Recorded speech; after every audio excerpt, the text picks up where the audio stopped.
Book X. Argument. The night adventure of Diomed and Ulysses. Upon the refusal of Achilles to return to the army, the distress of Agamemnon is described in the most lively manner. He takes no rest that night, but passes through the camp, awaking the leaders, and contriving all possible methods for the public safety. Menelaus, Nestor, Ulysses, and Diomed are employed in raising the rest of the captains. They call a council of war and determine to send scouts into the enemy's camp to learn their posture and discover their intentions. Diomed undertakes this hazardous enterprise and makes choice of Ulysses for his companion. In their passage they surprise Dolon, whom Hector had sent on a like design to the camp of the Grecians. From him they are informed of the situation of the Trojan and auxiliary forces, and particularly of Rhesus and the Thracians who were lately arrived. They pass on with success, kill Rhesus with several of his officers, and seize the famous horses of that prince, with which they return in triumph to the camp. The same night continues. The scene lies in the two camps. All night the chiefs before their vessels lay, and lost in sleep the labors of the day. All but the king, with various thoughts oppressed. 215.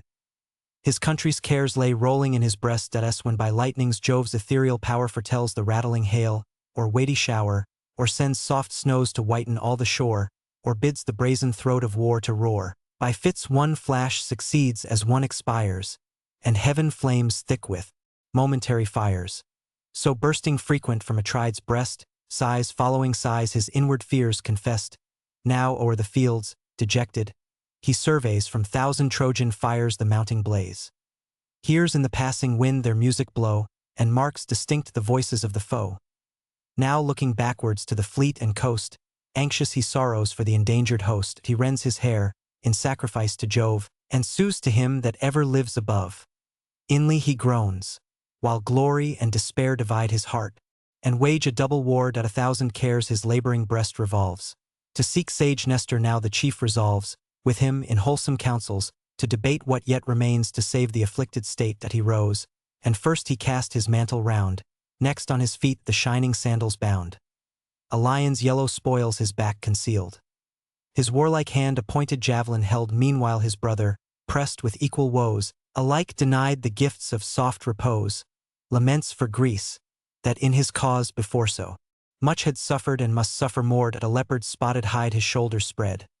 A brazen helmet glittered on his head. Thus, with a javelin in his hand, he went to wake Atrides in the royal tent. Already waked, Atrides he descried, his armor buckling at his vessel's side. Joyful they met. The Spartan thus begun. Why puts my brother his bright armor on? Sends he some spy, amidst these silent hours, to try yon camp, and watch the Trojan powers? But say, what hero shall sustain that task? Such bold exploits uncommon courage ask. Guideless, alone, through night's dark shade to go, and midst a hostile camp explore the foe. To whom the king: in such distress we stand, no vulgar counsel our affairs demand. Greece to preserve is now no easy part, but asks high wisdom, deep design, and art. For Jove, averse, our humble prayer denies, and bows his head to Hector's sacrifice. What eye has witnessed, or what ear believed, in one great day, by one great arm achieved, such wondrous deeds as Hector's hand has done, and we beheld, the last revolving sun. What honors the beloved of Jove adorn? Sprung from no god, and of no goddess, born, yet such his acts as Greeks unborn shall tell, and curse the battle where their fathers fell.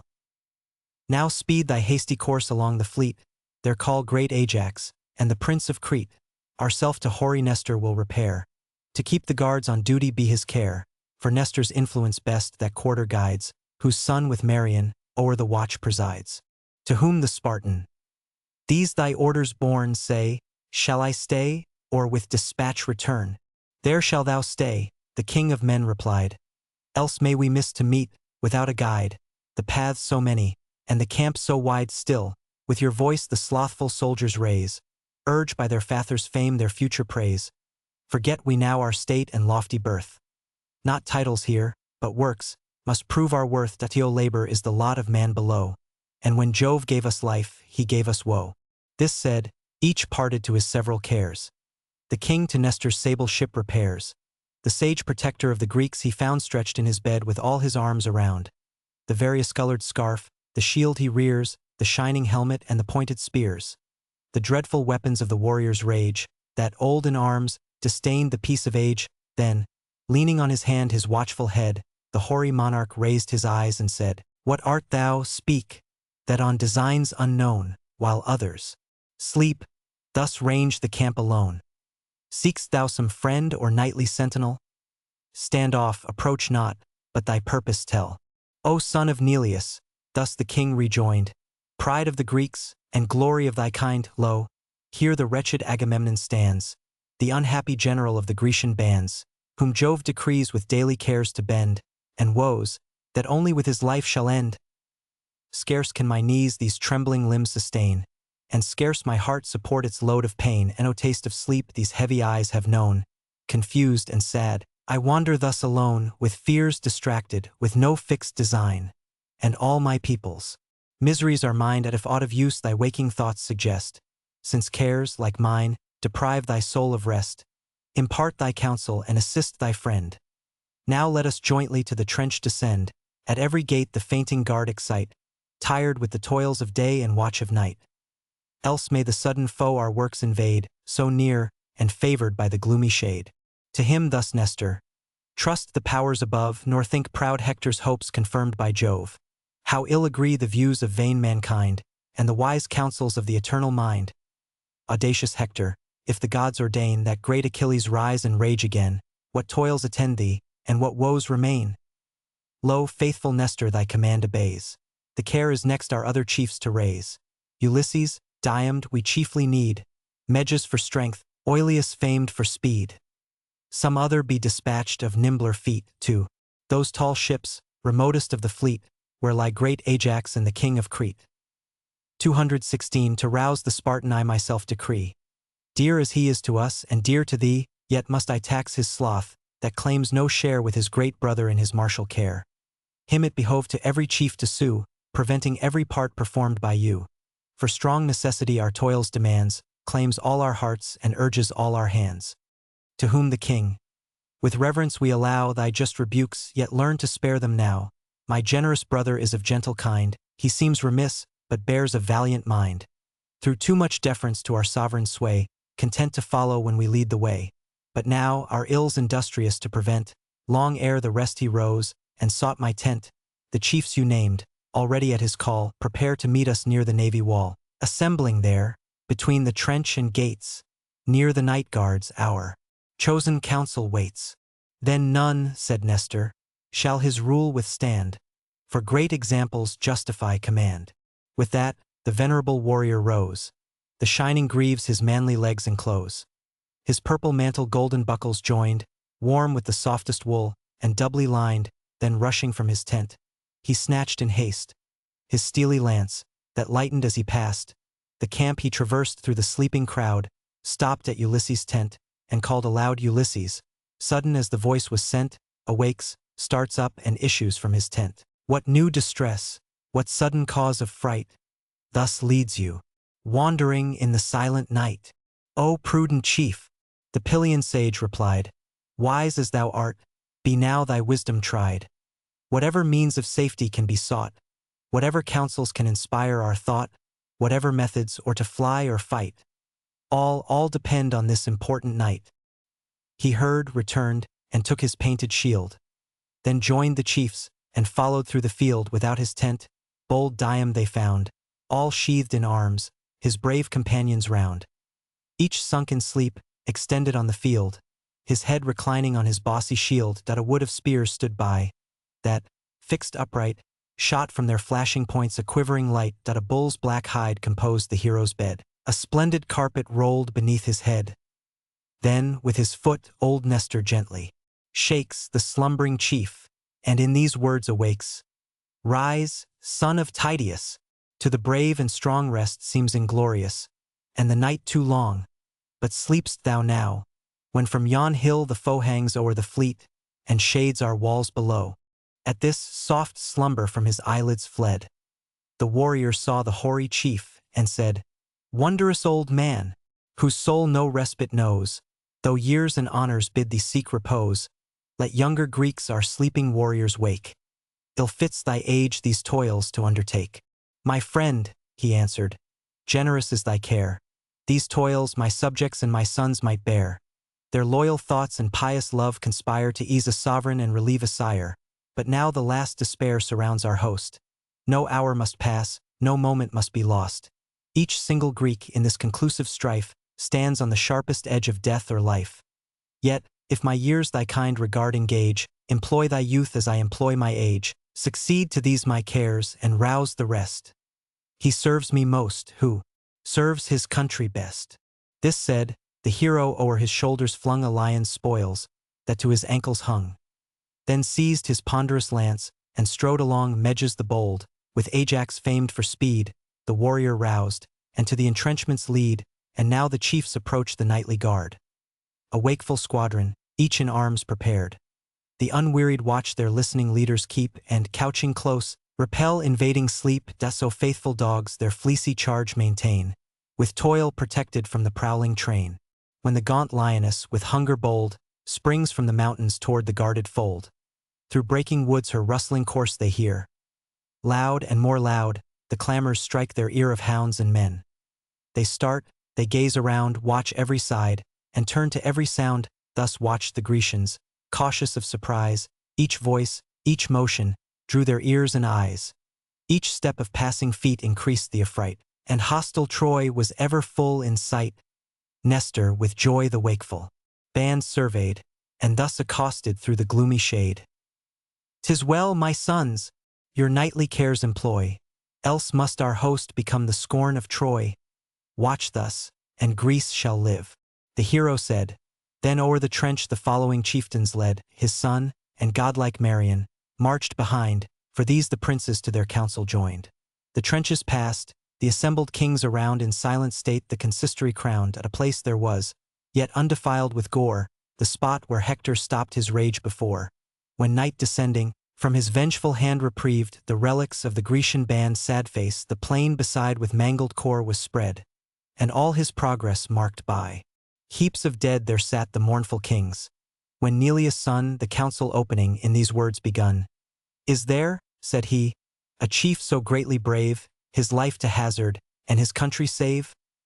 Lives there a man, who singly dares to go to yonder camp, or seize some straggling foe? Or favored by the night approach so near, their speech, their counsels and designs to hear? If to besiege our navies they prepare, or Troy once more must be the seat of war?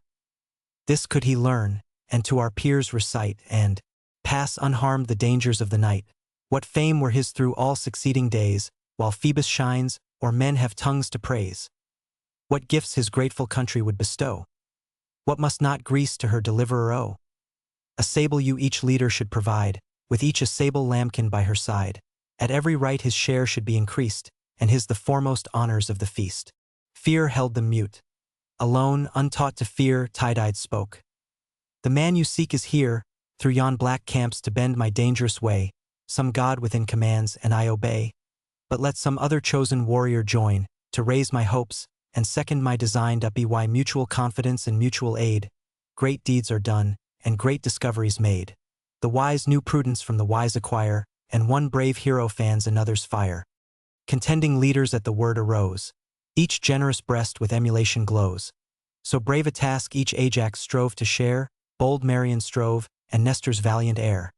The Spartan wished the second place to gain, and great Ulysses wished, nor wished in vain. Then thus the king of men the contest ends. Thou first of warriors, and thou best of friends, undaunted Diomed, what chief to join in this great enterprise, is only thine. Just be thy choice, without affection made.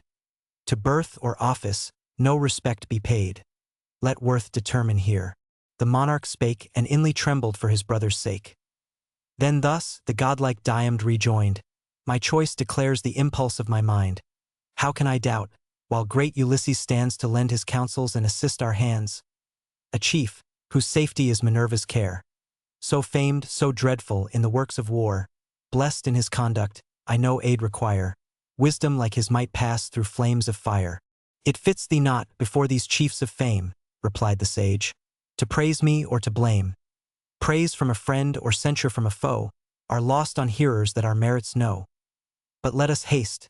Night rolls the hours away, the reddening orient shows the coming day, the stars shine fainter on the ethereal plains, and of night's empire but a third remains.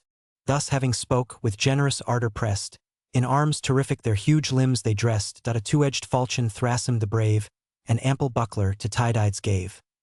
Then in a leathern helm he cased his head, short of its crest, and with no plume o'erspread sad face such as by youths and used to arms are worn, no spoils enrich it, and no studs adorn. Next him Ulysses took a shining sword, a bow and quiver with bright arrows stored, a well-proved casque with leather braces bound. Thy gift, Marians.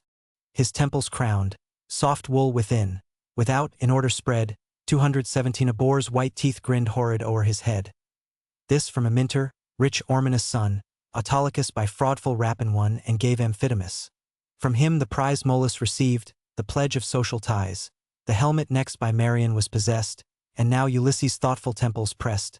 Thus sheathed in arms, the council they forsake, and dark through paths oblique their progress take.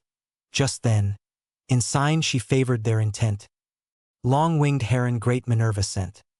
This, though surrounding shades obscured their view, by the shrill clang and whistling wings they knew as from the right she soared. Ulysses prayed, hailed the glad omen, and addressed the maid. O daughter of that god whose arm can wield the avenging bolt, and shake the saber shield! O thou, forever present in my way, who all my motions, all my toils survey. Safe may we pass beneath the gloomy shade, safe by thy succor to our ships conveyed, and let some deed this signal night adorn, to claim the tears of Trojans yet unborn. Then godlike Diomed preferred his prayer.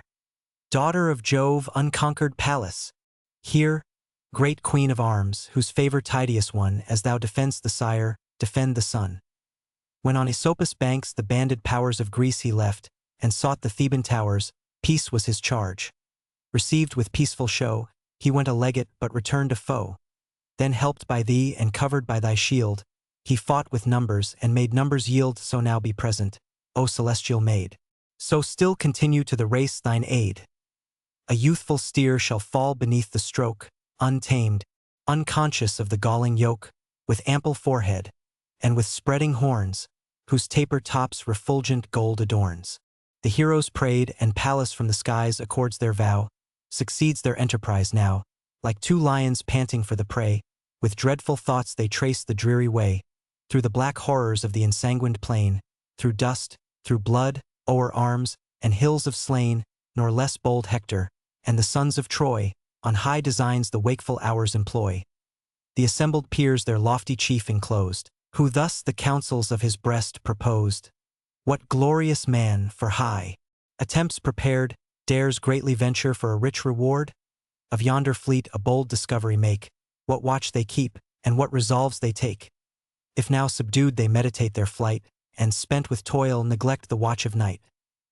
His be the chariot that shall please him most of all the plunder of the vanquished host. His the fair steeds that all the rest excel, and his the glory to have served so well. A youth there was among the tribes of Troy, Dolon his name, Eumedes' only boy. 5 girls beside the reverend herald told. Rich was the son in brass, and rich in gold. Not blessed by nature with the charms of face, but swift of foot, and matchless in the race. Hector, he said, my courage bids me meet this high achievement, and explore the fleet. But first exalt thy scepter to the skies, and swear to grant me the demanded prize. The immortal coursers and the glittering car, that bear Pelides through the ranks of war. Encouraged thus, no idle scout I go, fulfill thy wish, their whole intention know, even to the royal tent pursue my way, and all their counsels, all their aims betray. The chief then heaved the golden scepter high, attesting thus the monarch of the sky. Be witness thou, immortal lord of all, whose thunder shakes the dark aerial hall. By none but Dolon shall this prize be borne, and him alone the immortal steeds adorn. Thus Hector swore. The gods were called in vain, but the rash youth prepares to scour the plain. Across his back the bended bow he flung, a wolf's grey hide around his shoulders hung, a ferret's downy fur his helmet lined, and in his hand a pointed javelin shined, then never to return. He sought the shore, and trod the path his feet must tread no more. Scarce had he passed the steeds and Trojan throng, still bending forward as he coursed along, when, on the hollow way, the approaching tread Ulysses marked, and thus to Diomed, "O friend, I hear some step of hostile feet, moving this way or hastening to the fleet. Some spy, perhaps, to lurk beside the main, or nightly pillager that strips the slain. Yet let him pass and win a little space, then rush behind him and prevent his pace. But if too swift of foot he flies before, confine his course along the fleet and shore, betwixt the camp and him our spears employ, and intercept his hoped return to Troy." With that they stepped aside, and stooped their head, as Dolon passed, behind a heap of dead. Along the path the spy unwary flew, soft at just distance, both the chiefs pursue, so distant they, and such the space between, as when two teams of mules divide the green, to whom the hind like shares of land allows. When now new furrows part the approaching plows, now Dolon, listening, heard them as they passed. Hector, he thought, had sent, and checked his haste, till scarce at distance of a javelin's throw, no voice succeeding, he perceived the FAS when two skillful hounds the leveret wind, or chase through woods obscure the trembling hind. Now lost, now seen, they intercept his way, and from the herd still turn the flying prey.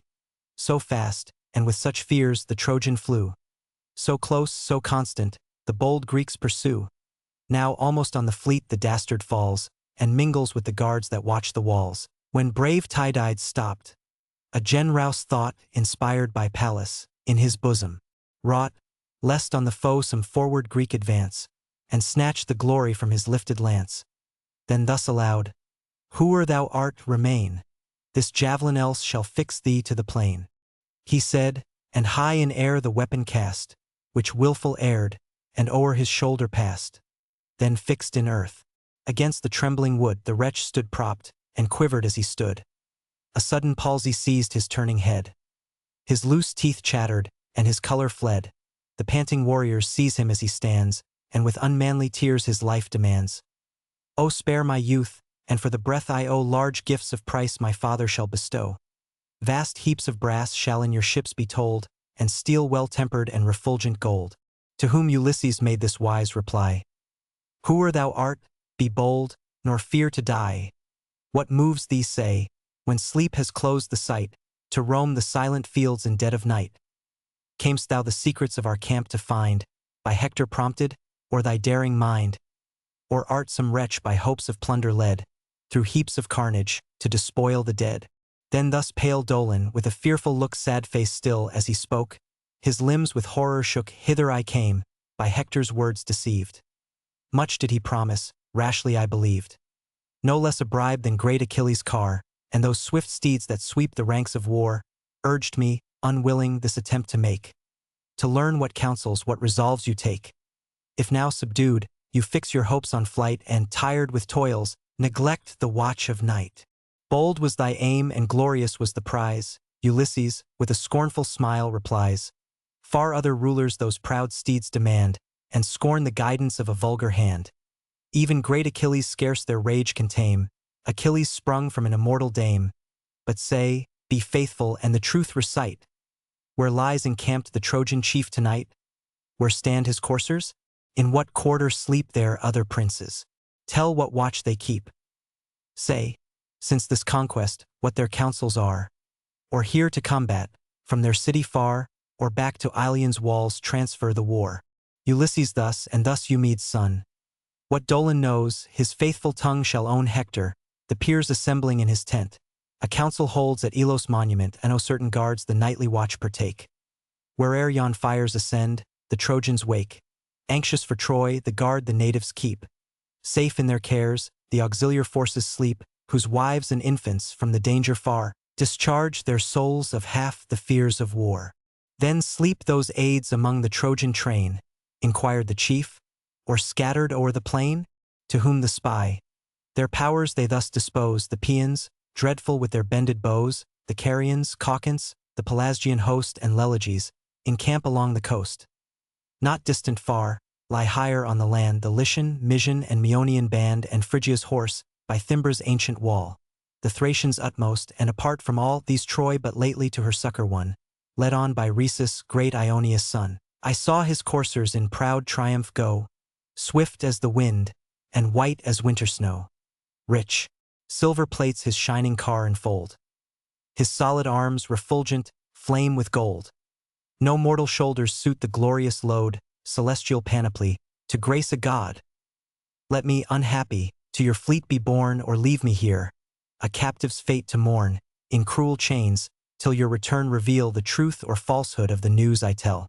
To this Tydides, with a gloomy frown, think not to live, though all the truth be shown. Shall we dismiss thee, in some future strife to risk more bravely thy now forfeit life? Or that again our camps thou mayst explore? No, once a traitor, thou betray'st no more. Sternly he spoke, and as the wretch prepared with humble blandishment to stroke his beard, like lightning swift the wrathful falchion flew, divides the neck, and cuts the nerves in two. One instant snatched his trembling soul to hell, the head, yet speaking, muttered as it fell, the furry helmet from his brow they tear, the wolf's grey hide, the unbended bow and spear. These great Ulysses lifting to the skies, to favoring Pallas dedicates the prize. Great Queen of Arms, receive this hostile spoil, and let the Thracian steeds reward our toil. Thee, first of all the heavenly host, we praise. O speed our labors and direct our ways. This said, the spoils, with dropping gore defaced, high on a spreading tamarisk he placed. Then heaped with reeds and gathered boughs the plain, to guide their footsteps to the place again. Through the still night they crossed the devious fields, slippery with blood, o'er arms and heaps of shields, arriving where the Thracian squadrons lay, and eased in sleep the labors of the day. Ranged in 3 lines they view the prostrate band. The horses yoked beside each warrior stand, their arms in order on the ground reclined. Through the brown shade the fulgid weapons shined. Amidst lay Rhesus, stretched in sleep profound, and the white steeds behind his chariot bound. The welcome sight Ulysses first descries, and points to Diomed the tempting prize. The man, the coursers, and the car behold, described by Dolon, with the arms of gold. Now, brave Tydides, now thy courage try, approach the chariot, and the steeds untie. Or if thy soul aspire to fiercer deeds, urge thou the slaughter, while I seize the steeds. Pallas, this said, her hero's bosom warms, breathed in his heart, and strung his nervous arms. Where'er he passed, a purple stream pursued, his thirsty falchion, fat with hostile blood, bathed all his footsteps, dyed the fields with gore, and a low groan remurmured through the shore. So the grim lion, from his nightly den, o'erleaps the fences, and invades the pen on sheep or goats. Resistless in his way, he falls, and foaming rends the guardless prey, nor stopped the fury of his vengeful hand, till 12 lay breathless of the Thracian band. Ulysses following, as his partner slew, back by the foot each slaughtered warrior drew. The milk-white courser studious to convey safe to the ships, he wisely cleared the way, lest the fierce steeds, not yet to battles bred, should start and tremble at the heaps of dead. Now 12 dispatched, the monarch last they found. Tydides' falchion fixed him to the ground. Just then a deathful dream Minerva sent. A warlike form appeared before his tent, whose visionary steel his bosom tore. So dreamed the monarch, and awaked no more. 218 Ulysses now the snowy steeds detains, and leads them, fastened by the silver reins. These, with his bow unbent, he lashed along. Wink with a frown the scourge forgot. On Rhesus' chariot hung Winky Face, then gave his friend the signal to retire. But him new dangers, new achievements fire. Doubtful he stood, or with his reeking blade to send more heroes to the infernal shade. Drag off the car where Rhesus' armor lay, or heave with manly force and lift away. While unresolved the son of Tydeus stands, Pallas appears, and thus her chief commands. Enough, my son. From further slaughter cease, regard thy safety, and depart in peace. Haste to the ships, the gotten spoils enjoy, nor tempt too far the hostile gods of Troy. The voice divine confessed the martial maid. In haste he mounted, and her word obeyed. The coursers fly before Ulysses' bow, swift as the wind, and white as winter snow. Not unobserved they passed. The god of light had watched his Troy, and marked Minerva's flight, saw Tydeus' son with heavenly succor blessed, and vengeful anger filled his sacred breast. Swift to the Trojan camp descends the power, and wakes Hippocoon in the morning hour. Wink with a frown on Rhesus' side, accustomed to attend a faithful kinsman, and instructive friend Winkyface he rose, and saw the field deformed with blood, an empty space where late the coursers stood, the yet warm Thracians panting on the coast. For each he wept, but for his Rhesus most. Now while on Rhesus' name he calls in vain, the gathering tumult spreads o'er all the plain. On heaps the Trojans rush with wild affright, and wondering view the slaughters of the night. Meanwhile the chiefs, arriving at the shade where late the spoils of Hector's spy were laid, Ulysses stopped. To him Tydides bore the trophy, dropping yet with Dolon's gore. Then mounts again their nimbler feet the coursers ply, and thunder towards the fleet. Illustration. Diomed and Ulysses returning with the spoils of Arceus. Old Nestor first perceived the approaching sound, bespeaking thus the Grecian peers around.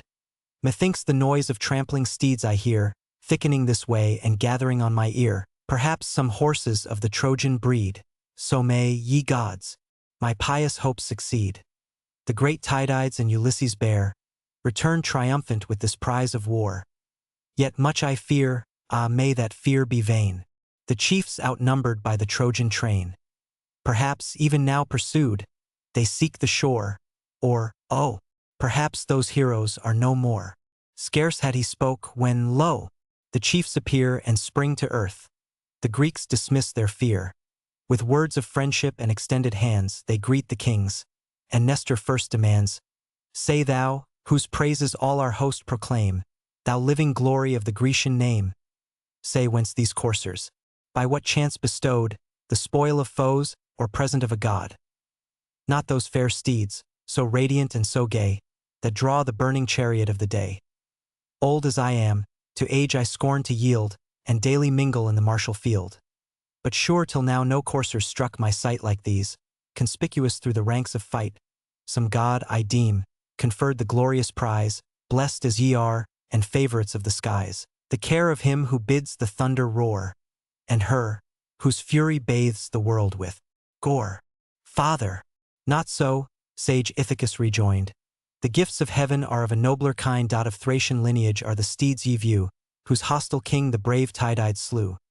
Sleeping he died, with all his guards around, and 12 beside lay gasping on the ground.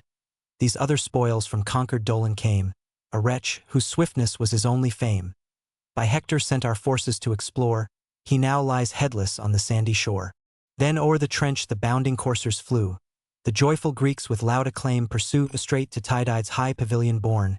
The matchless steeds his ample stalls adorn. The neighing coursers their new fellows greet, and the full racks are heaped with generous wheat. But Dolon's armor, to his ships conveyed, high on the painted stern Ulysses laid, a trophy destined to the blue-eyed maid. Now from nocturnal sweat and sanguine stain they cleanse their bodies in the neighboring main. Then in the polished bath, refreshed from toil, their joints they supple with dissolving oil. In due repast indulge the genial hour, and first to Pallas the libations pour. They sit, rejoicing in her aid divine, and the crowned goblet foams with floods of wine. Book 11. Argument. Third battle, and the acts of Agamemnon. Agamemnon, having armed himself, leads the Grecians to battle. Hector prepares the Trojans to receive them, while Jupiter, Juno, and Minerva give the signals of war. Agamemnon bears all before him, and Hector is commanded by Jupiter, who sends Iris for that purpose, to decline the engagement, till the king shall be wounded and retire from the field. He then makes a great slaughter of the enemy. Ulysses and Diomed put a stop to him for a time, but the latter, being wounded by Paris, is obliged to desert his companion, who is encompassed by the Trojans, wounded, and in the utmost danger, till Menelaus and Ajax rescue him. Hector comes against Ajax, but that hero alone opposes multitudes, and rallies the Greeks. In the meantime Machaon, in the other wing of the army, is pierced with an arrow by Paris, and carried from the fight in Nestor's chariot. Achilles, who overlooked the action from his ship, sent Patroclus to inquire which of the Greeks was wounded in that manner. Nestor entertains him in his tent with an account of the accidents of the day, and a long recital of some former wars which he remembered, tending to put Patroclus upon persuading Achilles to fight for his countrymen, or at least to permit him to do it, clad in Achilles' armor. Patroclus, on his return, meets Eurypylus also wounded, and assists him in that distress. This book opens with the 28th day of the poem, and the same day with its various actions and adventures is extended through the 12th, 13th, 14th, 15th, 16th, 17th, and part of the 18th books. The scene lies in the field near the monument of Alois. The saffron morn, with early blushes spread, 219 now rose refulgent from Tithonus' bed. With newborn day to gladden mortal sight, and gild the courts of heaven with sacred light. When baleful Eris, sent by Jove's command, the torch of discord blazing in her hand, through the red skies her bloody sign extends, and, wrapped in tempests, o'er the fleet descends. High on Ulysses' bark her horrid stand she took, and thundered through the seas and land. Even Ajax and Achilles heard the sound, whose ships, remote, the guarded navy bound. Thence the black fury through the Grecian throng with horror sounds the loud Orthian song. The navy shakes, and at the dire alarms each bosom boils, each warrior starts to arms, and no more they sigh, inglorious to return, but breathe revenge, and for the combat burn. The descent of Theodore to the king of men his hardy host inspires, with loud command, with great example fires. Himself first rose, himself before the rest, his mighty limbs in radiant armor dressed, and first he cased his manly legs around in shining greaves with silver buckles bound. The beaming cuirass next adorned his breast, the same which once King Cinyras possessed. Sad face the fame of Greece and her assembled host, had reached that monarch on the Cyprian coast. 'Twas then, the friendship of the chief to gain, this glorious gift he sent, nor sent in vain 10 rows of azure steel the work enfold, twice 10 of tin, and 12 of ductile gold. 3 glittering dragons to the gorget rise, whose imitated scales against the skies reflected various light, and arching bowed, like colored rainbows o'er a showery cloud, Jove's wondrous bow of 3 celestial dyes, placed as a sign to man amidst the skies. A radiant baldric, o'er his shoulder tied, sustained the sword that glittered at his side. Gold was the hilt, a silver sheath encased, the shining blade, and golden hangers graced. His buckler's mighty orb was next displayed, that round the warrior cast a dreadful shade. 10 zones of brass its ample brim surround, and twice 10 bosses the bright convex crowned. Tremendous Gorgon frowned upon its field, and circling terrors filled the expressive shield. Within its concave hung a silver thong, on which a mimic serpent creeps along. His azure length in easy waves extends, till in 3 heads the embroidered monster ends. Last o'er his brows his fourfold helm he placed, with nodding horsehair formidably graced. And in his hands 2 steely javelins wields, that instant Juno, and the martial maid, in happy thunders promised Greece their aid. High o'er the chief they clash their arms in air, and, leaning from the clouds, expect the war. Close to the limits of the trench and mound, the fiery coursers to their chariots bound, the squires restrained. The foot, with those who wield the lighter arms, rush forward to the field. Second these, in close array combined, the squadrons spread their sable wings behind. Now shouts and tumults wake the tardy sun. As with the light the warriors' toils begun, even Jove, whose thunder spoke his wrath, distilled red drops of blood o'er all the fatal field. Wink with a frown 220. The woes of men unwilling to survey, and all the slaughters that must stain the day. Near Elos' tomb, in order ranged around, the Trojan lines possessed the rising ground. There wise Polydamas and Hector stood. Aeneas, honored as a guardian god, bold Polybus, Agenor the divine, the brother warriors of Antenor's line, with youthful Acamas, whose beauteous face and fair proportion matched the ethereal race. Great Hector, covered with his spacious shield, plies all the troops, and orders all the field. As the red star now shows his sanguine fires through the dark clouds, and now in night retires, thus through the ranks appeared the godlike man, plunged in the rear, or blazing in the van. While streamy sparkles, restless as he flies, flash from his arms, as lightning from the skies. As sweating reapers in some wealthy field, ranged in 2 bands, their crooked weapons wield, bear down the furrows, till their labors meet. Thick fall the heapy harvests at their feet. So Greece and Troy the field of war divide, and falling ranks are strowed on every side. None stoop to thought to base inglorious flight. Wink with a frown 221. But horse to horse, and man to man they fight, not rabid wolves more fierce contest their prey. Each wounds, each bleeds, but none resign the day. Discord with joy the scene of death descries, and drinks large slaughter at her sanguine eyes. Discord alone of all, the immortal train, swells the red horrors of this direful plain. The gods in peace their golden mansions fill, ranged in bright order on the Olympian hill. But general murmurs told their griefs above, and each accused the partial will of Jove. Meanwhile apart, superior and alone, the eternal monarch on his awful throne, wrapped in the blaze of boundless glory sate, and fixed, fulfilled the just decrees of fate. On earth, he turned his all-considering eyes, and marked the spot where Ilion's towers arise. The sea with ships, the fields with armies spread, the victor's rage, the dying, and the dead. Thus while the morning beams, increasing bright, o'er heaven's pure azure spread the glowing light, commutual death the fate of war confounds, each adverse battle gored with equal wounds. But now, what time in some sequestered vale the weary woodman spreads his sparing meal, when his tired arms refuse the axe to rear, and claim a respite from the sylvan war. But not till half the prostrate forests lay stretched, in long ruin and exposed to day. Then, nor till then, the Greeks' impulsive might pierced the black phalanx, and led in the light great Agamemnon then the slaughter led, and slew Biener at his people's head, whose squire Oileus, with a sudden spring, leaped from the chariot to revenge his king. But in his front he felt the fatal wound, which pierced his brain, and stretched him on the ground, Atrides spoiled, and left them on the plain. Vain was their youth, their glittering armor vain, now soiled with dust and naked to the sky, their snowy limbs and beauteous bodies lie. Blaze to heaven, and lighten all the fields. Two sons of Priam next to battle move, the product, one of marriage, one of love. Frowny face 222, in the same car the brother warriors ride. This took the charge to combat, that to guide. Far other task than when they want to keep on Ida's tops their father's fleecy sheep. These on the mountains once Achilles found, and captive led, with pliant osiers bound. Then to their sire for ample sums restored, but now to perish by Atrides' sword. Pierced in the breast the base-born Isis bleeds. Cleft through the head his brother's fate succeeds. Swift to the spoil the hasty victor falls, and stripped, their features to his mind recalls.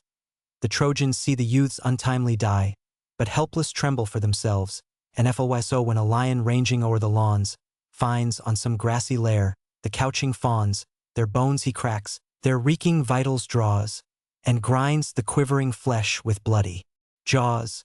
The fright hind beholds and dares not stay, but swift through rustling thickets bursts her way. All drowned in sweat, the panting mother flies, and the big tears roll trickling from her eyes.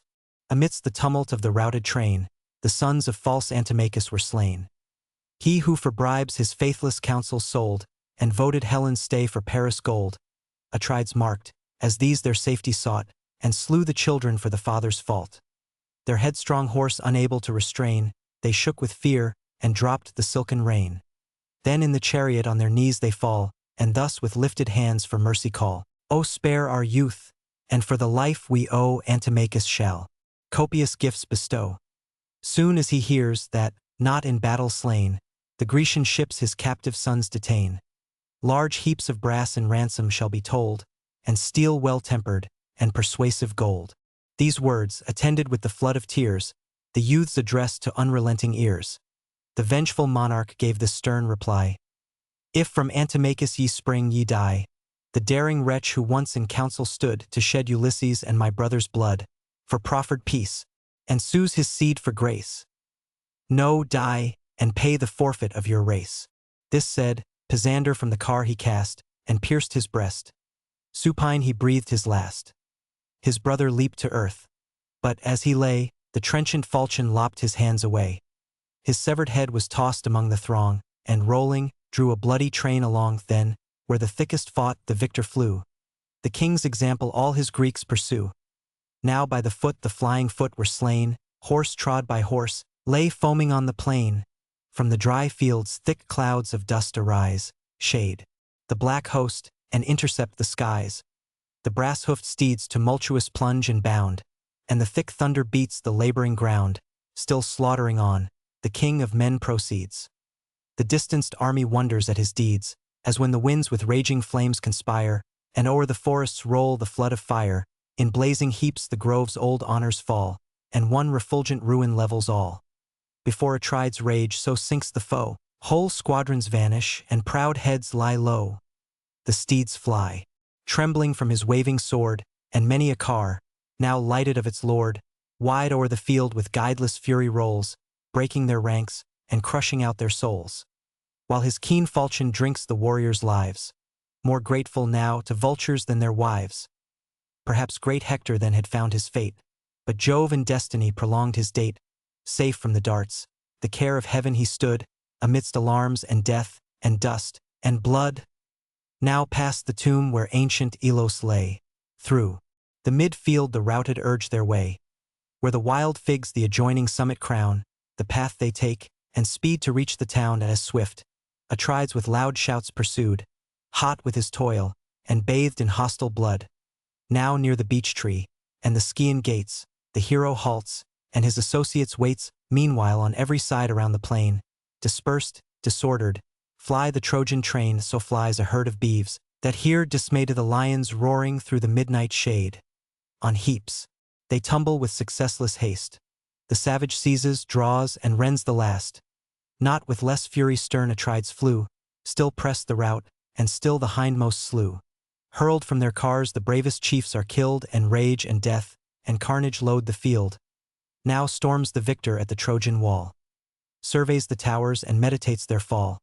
But Jove descending shook the Idaean hills, and down their summits poured 100 rills. The unkind lead lightning in his hand he took, and thus the many-colored maid bespoke. Iris, with haste thy golden wings display, to godlike Hector this our word convey. While Agamemnon wastes the ranks around, fights in the front, and bathes with blood the ground, bid him give way. But issue forth commands, and trust the war to less important hands. But when, or wounded by the spear or dart, that chief shall mount his chariot and depart, then Jove shall string his arm and fire his breast, then to her ships shall flying Greece be pressed, till to the main the burning sun descend, and sacred night her awful shade extend. He spoke, and Iris at his word obeyed. On wings of winds descends the various maid. The chief she found amidst the ranks of war, close to the bulwarks, on his glittering car. The goddess then, O son of Priam, hear! From Jove I come, and his high mandate bear. While Agamemnon wastes the ranks around, fights in the front, and bathes with blood the ground, abstain from fight. Yet issue forth commands, and trust the war to less important hands. But when, or wounded by the spear or dart, the chief shall mount his chariot and depart, then Jove shall string thy arm, and fire thy breast. Then to her ships shall flying Greece be pressed, till to the main the burning sun descend, and sacred night her awful shade extend. She said, and vanished. Hector, with a bound, springs from his chariot on the trembling ground, in clanging arms. He grasps in either hand a pointed lance, and speeds from band to band. Revives their ardor, turns their steps from flight, and wakes anew the dying flames of fight. They stand to arms. The Greeks their onset dare, condense their powers, and wait the coming war. New force, new spirit, to each breast returns. The fight renewed with fiercer fury burns. The king leads on. All fix on him their eye, and learn from him to conquer, or to deite at ye sacred nine. Celestial muses, tell who faced him first, and by his prowess fell. The great Iphidamas, the bold and young, from sage Antenor and Theano sprung, whom from his youth his grandsire Cisseus bred, and nursed in Thrace where snowy flocks are fed. Scarce did the down his rosy cheeks invest, and early honor warm his generous breast, when the kind sire consigned his daughter's charms, Theano's sister, to his youthful arms. But called by glory to the wars of Troy, he leaves untasted the first fruits of joy from his loved bride, departs with melting eyes, and swift to aid his dearer country flies. With 12 black ships he reached Percope's strand, thence took the long laborious march by land. Now fierce for fame, before the ranks he springs, towering in arms, and braves the king of kings. Atrides first discharged the missive spear. The Trojan stooped, the javelin passed in air, then near the corslet at the monarch's heart, with all his strength, the youth directs his dart. But the broad belt, with plates of silver bound, the point rebaited, and repelled the wound. Encumbered with the dart, Atrides stands, till, grasped with force, he wrenched it from his hands. At once his weighty sword discharged a wound full on his neck, that felled him to the ground. Stretched in the dust the unhappy warrior lies, and sleep eternal seals his swimming eyes. O worthy better fate, O early slain, thy country's friend, and virtuous, though in vain. No more the youth shall join his consort's side, at once a virgin, and at once a bride. No more with presents her embraces meet, or lay the spoils of conquest at her feet, on whom his passion, lavish of his store, bestowed so much, and vainly promised more. Unwept, uncovered, on the plain he lay, while the proud victor bore his arms away. Coon, Antenor's eldest hope, was nigh. Tears, at the sight, came starting from his eye, while pierced with grief the much-loved youth he viewed, and the pale features now deformed with blood. Then, with his spear unseen, his time he took, aimed at the king, and near his elbow strook. The thrilling steel pierced the brawny part, and through his arm stood forth the barbed dart. Surprised the monarch feels, yet void of fear, on Coon rushes with his lifted spear. His brother's corpse the pious Trojan draws, and calls his country to assert his cause, defends him breathless on the sanguine field, and o'er the body spreads his ample shield. Atrides, marking an unguarded part, transfixed the warrior with his brazen dart. Prone on his brother's bleeding breast he lay, the monarch's falchion lopped his head away. The social shades the same dark journey go, and join each other in the realms below. The vengeful victor rages round the fields, with every weapon art or fury yields. By the long lance, the sword, or ponderous stone, whole ranks are broken, and whole troops o'erthrown. This, while yet warm distilled, the purple flood. But when the wound grew stiff with clotted blood, then grinding tortures his strong bosom rend. Less keen those darts the fierce Iliad sends, sad face the powers that cause the teeming matron's throes, sad mothers of unutterable woes. Stung with the smart, all panting with the pain, he mounts the car, and gives his squire the rein. Then with a voice which fury made more strong, and pain augmented, thus exhorts the throng. O friends! O Greeks! Assert your honors won. Proceed, and finish what this arm begun. Lo!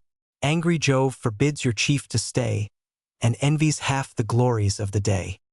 He said, the driver whirls his lengthful thong, the horses fly, the chariot smokes along, clouds from their nostrils the fierce coursers blow, and from their sides the foam descends in snow. Shot through the battle in a moment's space, the wounded monarch at his tent they place, and no sooner Hector saw the king retired, but thus his Trojans and his aids he fired. Hear, all ye Dardan, all ye Lycian race, famed in close fight, and dreadful face to face. Now call to mind your ancient trophies won, your great forefathers' virtues and your own. Behold, the general flies, deserts his powers. Lo, Jove himself declares the conquest ours. Now on yon ranks impel your foaming steeds, and sure of glory dare immortal deeds. With words like these the fiery chief alarms his fainting host, and every bosom warms that as the bold hunter cheers his hounds to tear the brindled lion, or the tusky bear. With voice in hand provokes their doubting heart, and springs the foremost with his lifted dart. So godlike Hector prompts his troops to dare, nor prompts alone, but leads himself the ward on the black body of the foe he pours. As from the clouds' deep bosom, swelled with showers, a sudden storm the purple ocean sweeps, drives the wild waves and tosses all the deeps. Say, Muse, when Jove the Trojans' glory crowned, beneath his arm what heroes bit the ground. Asius, Dolops, and Autonus died, Opides next was added to their side. Then brave Hipponus, famed in many a fight, Apheltius, Orus, sunk to endless night. Isymnus, Agelos, all chiefs of name, the rest were vulgar deaths unknown to famed at S when a western whirlwind, charged with storms, dispels the gathered clouds that notice forms. The gust continued, violent and strong, rolls sable clouds in heaps on heaps along. Now too, the skies the foaming billows rears, now breaks the surge, and wide the bottom bears. Thus raging Hector, with resistless hands, urterns, confounds, and scatters all their bands. Now the last ruin the whole host appalls. Now Greece had trembled in her wooden walls, but wise Ulysses called Tydides forth, his soul rekindled, and awaked his worth. And stand we deedless, O eternal shame, till Hector's arm involve the ships in flame. Haste, let us join, and combat side by side. The warrior thus, and thus the friend replied, no martial toil I shun, no danger fear. Let Hector come, I wait his fury here, but Jove with conquest crowns the Trojan train, and Jove our foe, all human force is vain. He sight, but sighing, raised his vengeful steel, and from his car the proud Thymbrius fell. Molion, the charioteer, pursued his lord. His death ennobled by Ulysses' sword, they're slain. They left them in eternal night, then plunged amidst the thickest ranks of fight, so two wild boars outstripped the following hounds. Then swift revert, and wounds return for wounds. Stern Hector's conquests in the middle plain stood checked awhile, and Greece respired again. The sons of Merops shone amidst the war. Towering they rode in one refulgent car. In deep prophetic arts their father skilled, had warned his children from the Trojan field. Fate urged them on. The father warned in vain. They rushed to fight and perished on the plain. Their breasts no more the vital spirit warms. The stern Tydides strips their shining arms. Hypericus by great Ulysses dies, and rich Hippodamus becomes his prize. Great Jove from Ide with slaughter fills his sight, and level hangs the doubtful scale of fight. By Tydeus' lance Agastrophus was slain, the far-famed hero of Paeonian strain. Winged with his fears, on foot he strove to fly, his steeds too distant, and the foe too nigh. Through broken orders, swifter than the wind, he fled, but flying left his life behind. This Hector sees, as his experienced eyes traverse the files, and to the rescue flies. Shouts as he passed, the crystal regions rend, and moving armies on his march attend. Great Diomed himself was seized with fear, and thus bespoke his brother of the war. Mark how, this way yon bending squadrons yield. The storm rolls on, and Hector rules the field. Here stand his utmost force. The warrior said. Swift at the word his ponderous javelin fled, nor missed its aim, but where the plumage danced raised the smooth cone, and thence obliquely glanced, safe in his helm, the gift of Phoebus' hands. Without a wound the Trojan hero stands, but yet so stunned, that, staggering on the plain, his arm and knee his sinking bulk sustain. O'er his dim sight the misty vapors rise, and a short darkness shades his swimming eyes. Tydides followed to regain his lance, while Hector rose, recovered from the trance, remounts his car, and herds amidst the crowd. The Greek pursues him and exults aloud. Once more thank Phoebus for thy forfeit breath, or thank that swiftness which outstrips the death. Well by Apollo are thy prayers repaid, and oft that partial power has lent his aid. Thou shalt not long the death deserved withstand, if any god assist Tydides' hand. Fly then, inglorious, but thy flight, this day whole hecatombs of Trojan ghosts shall pay. Him, while he triumphed, Paris eyed from far, the spouse of Helen, the fair cause of war. Winky face around the fields his feathered shafts he sent, from ancient Elos' ruined monument. Behind the column placed, he bent his bow, and winged an arrow at the unwary foe. Just as he stooped, Agastrophus' crest to seize, and drew the corslet from his breast, the bowstring twanged. Nor flew the shaft in vain, but pierced his foot, and nailed it to the plain. The laughing Trojan, with a joyful spring, leaps from his ambush, and insults the king. He bleeds, he cries, some god has sped my dart. With the same god had fixed it in his heart. So Troy, relieved from that wide-wasting hand, should breathe from slaughter and in combat stand, whose sons now tremble at his darted spear, as scattered lambs the rushing lion fear. He dauntless thus, thou conqueror of the fair, thou woman warrior with the curling hair, vain archer, trusting to the distant dart, unskilled in arms to act a manly part. Thou hast but done what boys or women can. Such hands may wound, but not incense a man, nor boast the scratch thy feeble arrow gave. A coward's weapon never hurts the brave. Not so this dart, which thou mayst one day feel. Fate wings its flight, and death is on the steel. Where this but lights, some noble life expires. Its touch makes orphans, bathes the cheeks of sires, steeps earth in purple, gluts the birds of air, and leaves such objects as distract the fair. Ulysses hastens with a trembling heart, before him steps, and bending draws the dart. Forth flows the blood. An eager pang succeeds. Tydides mounts, and to the navy speeds. Now on the field Ulysses stands alone. The Greeks all fled, the Trojans pouring on. But stands collected in himself and whole, and questions thus his own unconquered soul. What further subterfuge, what hopes remain? What shame, inglorious, if I quit the plain? What danger, singly, if I stand the ground? My friends all scattered, all the foes around. Yet wherefore doubtful? Let this truth suffice. The brave meets danger, and the coward flies. Till die or conquer. proves a hero's heart, and, knowing this, I know a soldier's part. Such thoughts revolving in his careful breast, near, and more near, the shady cohorts pressed. These, in the warrior, their own fate enclose, and round him deep the steely circle grows, so fares a boar whom all the troop surrounds of shouting huntsmen and of clamorous hounds. He grinds his ivory tusks. He foams with ire. His sanguine eyeballs glare with living fire. By these, by those, on every part is plied, and the red slaughter spreads on every side. Pierced through the shoulder, first Deiopus fell. Next Ennemus and Thunes sank to hell. Chersidamas, beneath the naval thrust, falls prone to earth, and grasps the bloody dust. Charops, the son of Hippasus, was near. Ulysses reached him with the fatal spear. But to his aid his brother Socus flies, Socus the brave, the generous, and the wise. Near as he drew, the warrior thus began. O great Ulysses, much enduring man, not deeper skilled in every martial sleight, than worn to toils and active in the fight. This day 2 brothers shall thy conquest grace, and end at once the great Hippasian race, or thou beneath this lance must press the field. He said, and forceful pierced his spacious shield. Through the strong brass the ringing javelin thrown, ploughed half his side, and bared it to the bone. By Pallas' care, the spear, though deep infixed, stopped short of life, nor with his entrails mixed. The wound not mortal wise Ulysses knew. Then furious thus, but first some steps withdrew. Unhappy man, whose death our hands shall grace. Fate calls thee hence, and finished is thy race. Nor longer check my conquests on the foe, but, pierced by this, to endless darkness go, and add one spectre to the realms below. He spoke, while Socus, seized with sudden fright, trembling gave way, and turned his back to flight.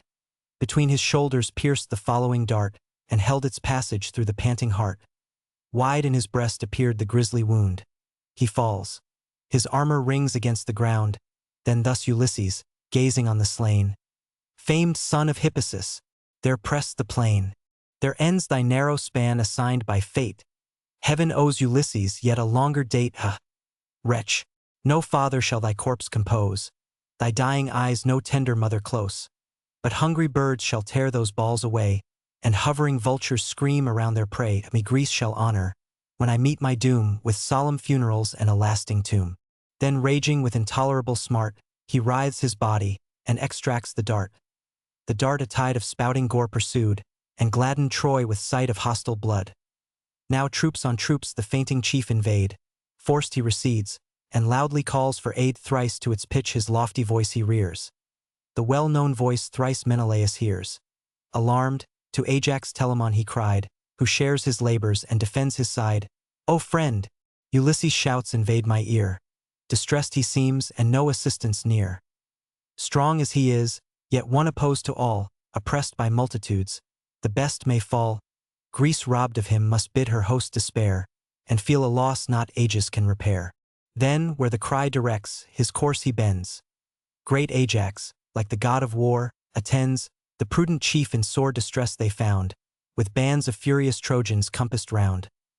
223 As when some huntsman, with a flying spear, from the blind thicket wounds a stately deer.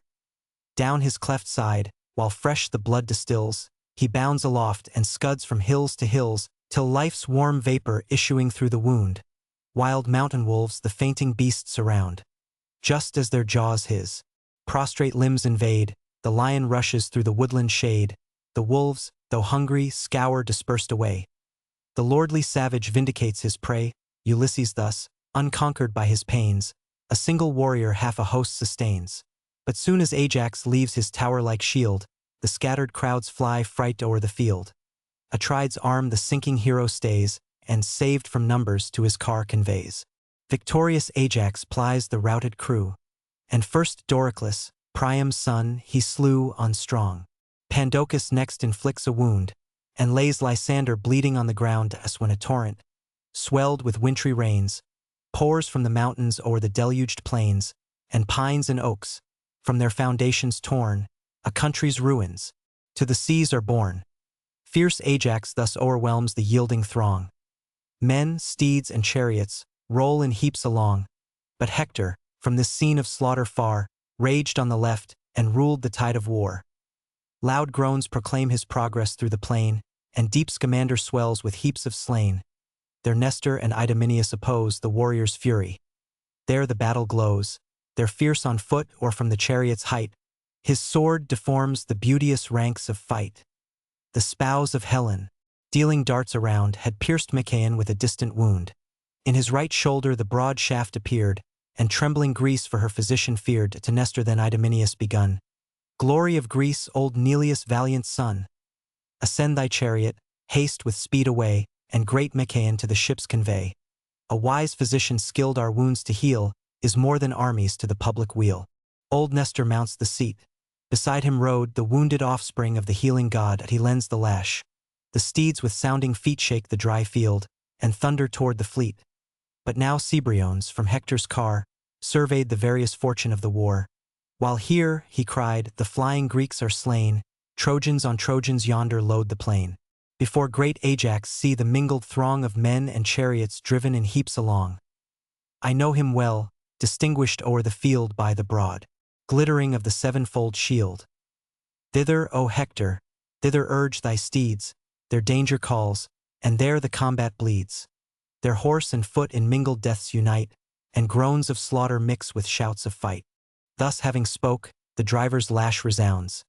Swift through the ranks the rapid chariot bounds. Stung by the stroke, the coursers scour the fields, o'er heaps of carcasses, and hills of shields. The horses' hoofs are bathed in heroes' gore, and, dashing purple all the car before.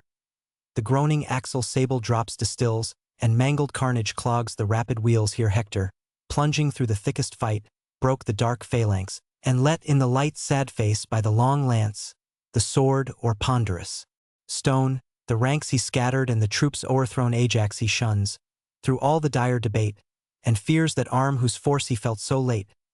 But partial Jove, espousing Hector's part, shot heaven-bred horror through the Grecian's heart. Confused, unnerved in Hector's presence grown, amazed he stood, with terrors not his own. At o'er his broad back his moony shield he threw, and, glaring round, by tardy steps withdrew. Thus the grim lion his retreat maintains, beset with watchful dogs, and shouting swains. Repulsed by numbers from the nightly stalls, though rage impels him, and though hunger calls, long stands the showering darts and missile fires. Then sourly slow the indignant beast retires. So turned stern Ajax, by whole hosts repelled, while his swollen heart at every step rebelled. As the slow beast, with heavy strength endued, in some wide field by troops of boys pursued, though round his sides a wooden tempest rain crops the tall harvest, and lays waste the plain. Thick on his hide the hollow blows resound, the patient animal maintains his ground, scarce from the field with all their efforts chased, and stirs but slowly when he stirs at last. On Ajax thus a weight of Trojans hung, the strokes redoubled on his buckler rung. Confiding now in bulky strength he stands, now turns, and backward bears the yielding bands. Now stiff recedes, yet hardly seems to fly, and threats his followers with retorted eye. Fixed as the bar between two warring powers, while hissing darts descend in iron showers. In his broad buckler many a weapon stood, its surface bristled with a quivering wood, and many a javelin, guiltless on the plain, marks the dry dust, and thirsts for blood in vain. But bold Eurypylus his aid imparts, and dauntless springs beneath a cloud of darts, whose eager javelin launched against the foe. Great Apision felt the fatal blow. From his torn liver the red current flowed, and his slack knees desert their dying load. The victor rushing to despoil the dead, from Paris' bow a vengeful arrow fled. Fixed in his nervous thigh the weapon stood, fixed was the point, but broken was the wood. Back to the lines the wounded Greek retired, yet thus retreating, his associates fired. What god, O Grecians, has your hearts dismayed? O turn to arms, 'tis Ajax claims your aid.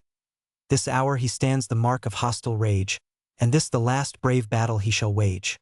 Haste, join your forces, from the gloomy grave the warrior rescue, and your country save. Thus urged the chief. A generous troop appears, who spread their bucklers and advance their spears, to guard their wounded friend. While thus they stand with pious care, great Ajax joins the band. Each takes new courage at the hero's sight. The hero rallies and renews the fight. Thus raged both armies like conflicting fires, while Nestor's chariot far from fight retires. His coursers steeped in sweat and stained with gore, the Greeks' preserver, great Machaon, bore that hour Achilles, from the topmost height of his proud fleet, o'erlooked the fields of fight. His feasted eyes beheld around the plain the Grecian rout, the slaying and the slain. His friend Machaon singled from the rest. A transient pity touched his vengeful breast. Straight to Menoetius' much-loved son he sent. Graceful as Mars, Patroclus quits his tent in evil hour. Then fate decreed his doom, and fixed the date of all his woes to come. Why calls my friend? Thy loved injunctions lay. Whatever thy will, Patroclus shall obey. O first of friends, Pelides thus replied, still at my heart and ever at my side. The time is come, when yon despairing host shall learn the value of the man they lost. Now at my knees the Greeks shall pour their moan, and proud Atrides tremble on his throne. Go now to Nestor, and from him be taught what wounded warrior late his chariot brought. For seen at distance and but seen behind, his form recalled Machaon to my mind. Nor could I, through yon cloud, discern his face. The coursers passed me with so swift a pace. The hero said. His friend obeyed with haste. Through intermingled ships and tents he passed. The chiefs descending from their car he found. The panting steeds Eurymedon unbound. The warriors standing on the breezy shore to dry their sweat and wash away the gore. Here paused a moment, while the gentle gale conveyed that freshness the cool seas exhale. Then to consult on farther methods went, and took their seats beneath the shady tent. The draught prescribed. Fair Hecamede prepares. Arsenus' daughter, graced with golden hair's sad face, whom to his aged arms, a royal slave, Greece, as the prize of Nestor's wisdom, gave a table first with azure feet she placed, whose ample orb a brazen charger graced. Honey new pressed, the sacred flour of wheat, and wholesome garlic, crowned the savory treat. Next her white hand an antique goblet brings, a goblet sacred to the Pylian kings from eldest times. Embossed with studs of gold, 2 feet support it, and 4 handles hold. On each bright handle, bending o'er the brink in sculptured gold, 2 turtles seem to drink. A massy weight, yet heaved with ease by him, when the brisk nectar overlooked the brim. Tempered in this, the nymph of form divine pours a large portion of the Pramnian wine. With goat's milk cheese a flavorous taste bestows, and last with flour the smiling surface strows. This for the wounded prince the dame prepares. The cordial beverage reverend Nestor shares. Salubrious draughts the warrior's thirst allay, and pleasing conference beguiles the day. Meantime Patroclus, by Achilles sent, unheard approached and stood before the tent. Old Nestor, rising then, the hero led to his high seat. The chief refused and said, "'Tis now no season for these kind delays. The great Achilles with impatience stays. To great Achilles this respect I owe, who asks what hero, wounded by the foe, was borne from combat by thy foaming steeds. With grief I see the great Machaon bleeds. This to report, my hasty course I bend. Thou know'st the fiery temper of my friend. Can then the sons of Greece, the sage rejoined, excite compassion in Achilles' mind? Seeks he the sorrows of our host to know? This is not half the story of our woe. Tell him, not great Machaon bleeds alone. Our bravest heroes in the navy groan, Ulysses, Agamemnon, Diomed, and stern Eurypylus, already bleed. But, what flattering hopes I entertain! Achilles heeds not, but derides our pain.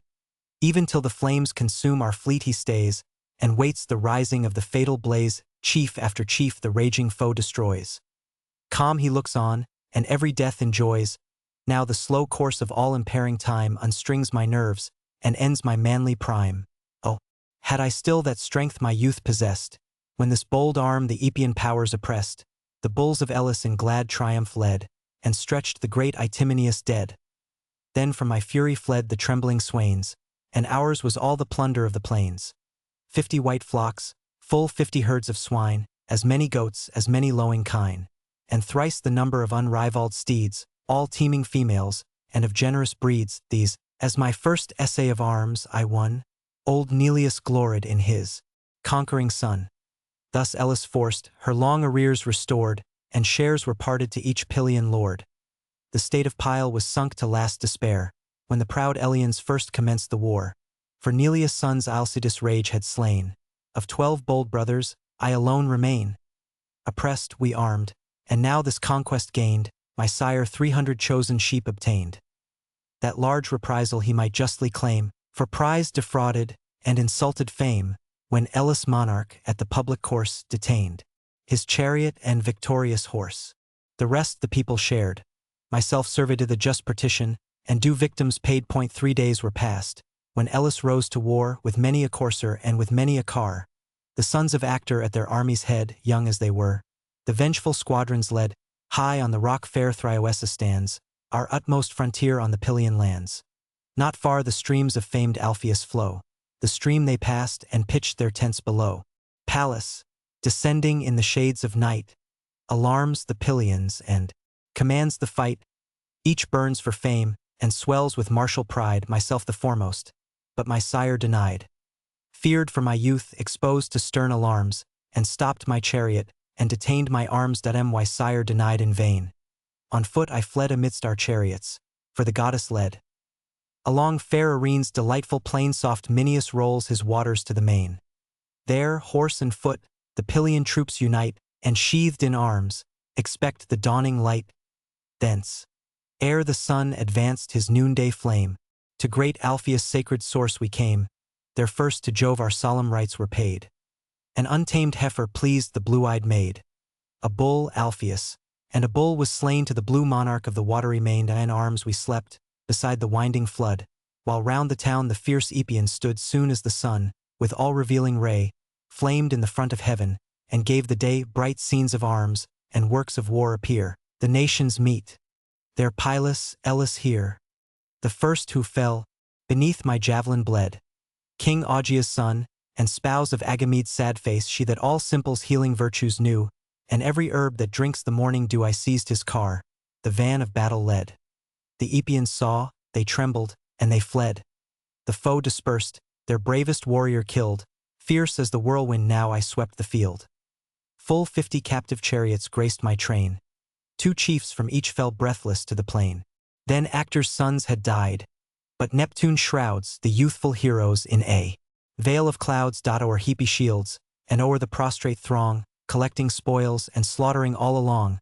Through wide Buprasian fields we forced the foes, where o'er the valleys the Olenian rocks arose. Till Pallas stopped us where Elysium flows. Even there the hindmost of the rear I slay, and the same arm that led concludes the day. Then back to Pyle triumphant take my way. There to high Jove were public thanks assigned, as first of gods, to Nestor of mankind. Such then I was, impelled by youthful blood, so proved my valor for my country's good. Achilles with unactive fury glows, and gives to passion what to Greece he owes. How shall he grieve, when to the eternal shade her hosts shall sink, nor his the power to aid? O friend, my memory recalls the day, when, gathering aids along the Grecian sea, I and Ulysses touched at Thyia's port, and entered Peleus' hospitable court. A bull to Jove he slew in sacrifice, and poured libations on the flaming thighs. Thyself, Achilles, and thy reverend sire Menoetius, turned the fragments on the fire. Achilles sees us, to the feast invites.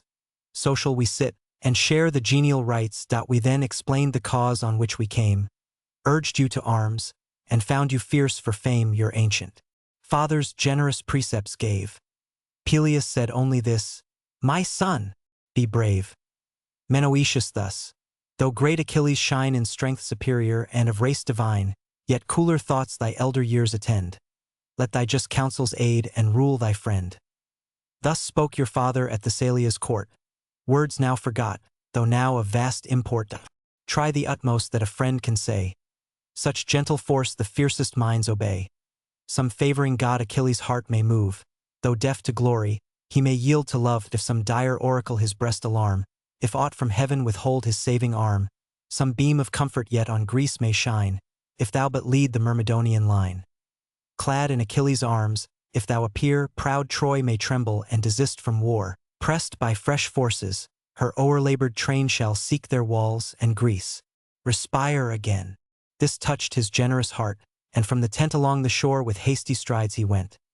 Soon as he came, where, on the crowded strand, the public mart and courts of justice stand, where the tall fleet of great Ulysses lies, and altars to the guardian gods arise.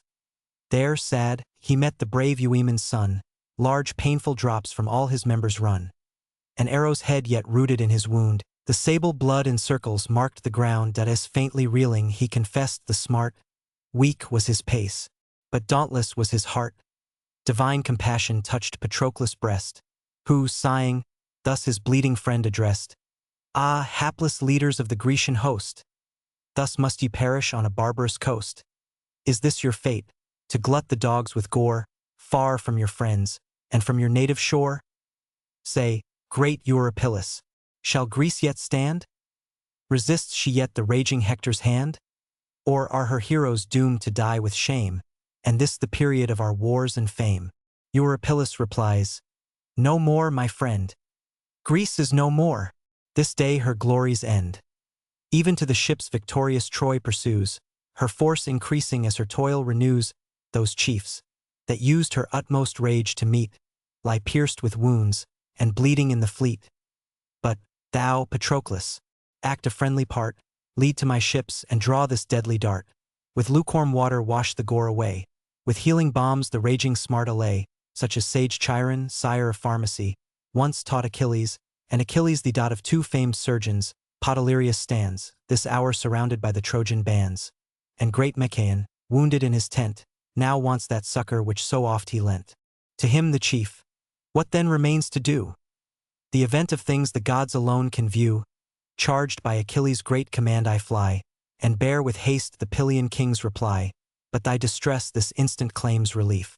Arsenus' daughter, graced with golden hair's sad face, whom to his aged arms, a royal slave, Greece, as the prize of Nestor's wisdom gave a table first with azure feet she placed, whose ample orb a brazen charger graced.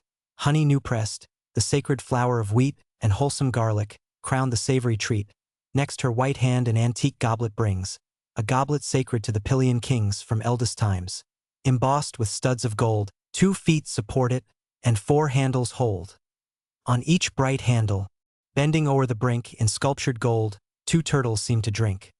A massy weight, yet heaved with ease by him, when the brisk nectar overlooked the brim. Tempered in this, the nymph of form divine pours a large portion of the Pramnian wine. With goat's milk cheese a flavorous taste bestows, and last with flour the smiling surface strows. This for the wounded prince the dame prepares. The cordial beverage reverend Nestor shares. Salubrious draughts the warrior's thirst allay, and pleasing conference beguiles the day. Meantime Patroclus, by Achilles sent, unheard approached and stood before the tent. Old Nestor, rising then, the hero led to his high seat. The chief refused and said, "'Tis now no season for these kind delays. The great Achilles with impatience stays. To great Achilles this respect I owe. Who asks what hero, wounded by the foe, was borne from combat by thy foaming steeds? With grief I see the great Machaon bleeds. This to report, my hasty course I bend. Thou know'st the fiery temper of my friend. Can then the sons of Greece, the sage rejoined, excite compassion in Achilles' mind? Seeks he the sorrows of our host to know? This is not half the story of our woe. Tell him, not great Machaon bleeds alone. Our bravest heroes in the navy groan, Ulysses, Agamemnon, Diomed, and stern Eurypylus, already bleed. But, what flattering hopes I entertain! Achilles heeds not, but derides our pain. Even till the flames consume our fleet he stays, and waits the rising of the fatal blaze. Chief after chief the raging foe destroys.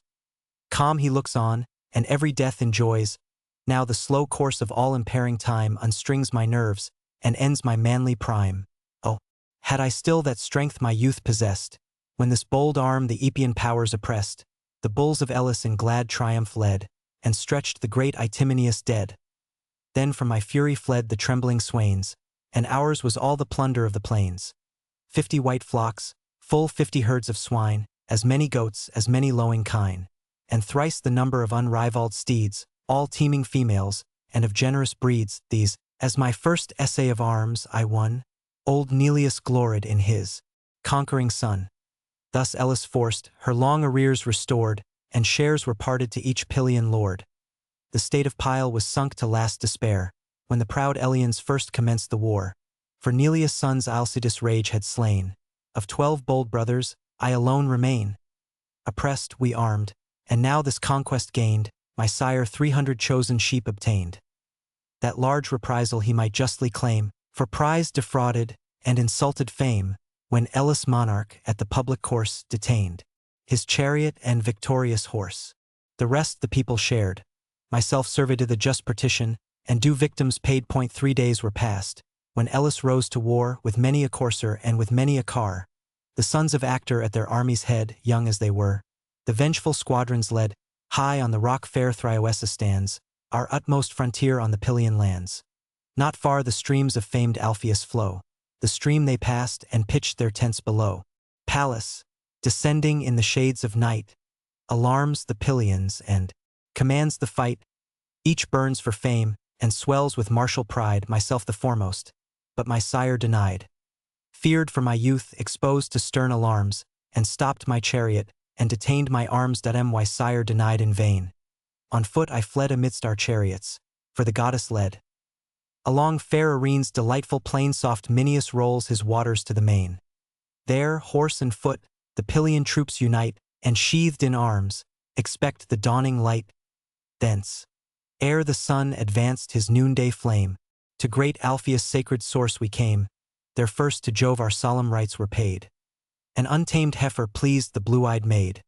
A bull, Alpheus, and a bull was slain to the blue monarch of the watery main. In arms we slept, beside the winding flood, while round the town the fierce Epeans stood. Soon as the sun, with all-revealing ray, flamed in the front of heaven, and gave the day, bright scenes of arms and works of war appear. The nations meet. There Pilus, Elis here, the first who fell, beneath my javelin bled. King Augea's son, and spouse of Agamede's sad face, she that all simples healing virtues knew, and every herb that drinks the morning dew. I seized his car, the van of battle led. The Epeans saw, they trembled, and they fled. The foe dispersed, their bravest warrior killed.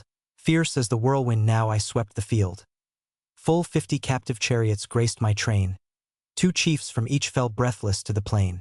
Then Actor's sons had died, but Neptune shrouds the youthful heroes in a veil of clouds. O'er heapy shields, and o'er the prostrate throng, collecting spoils and slaughtering all along.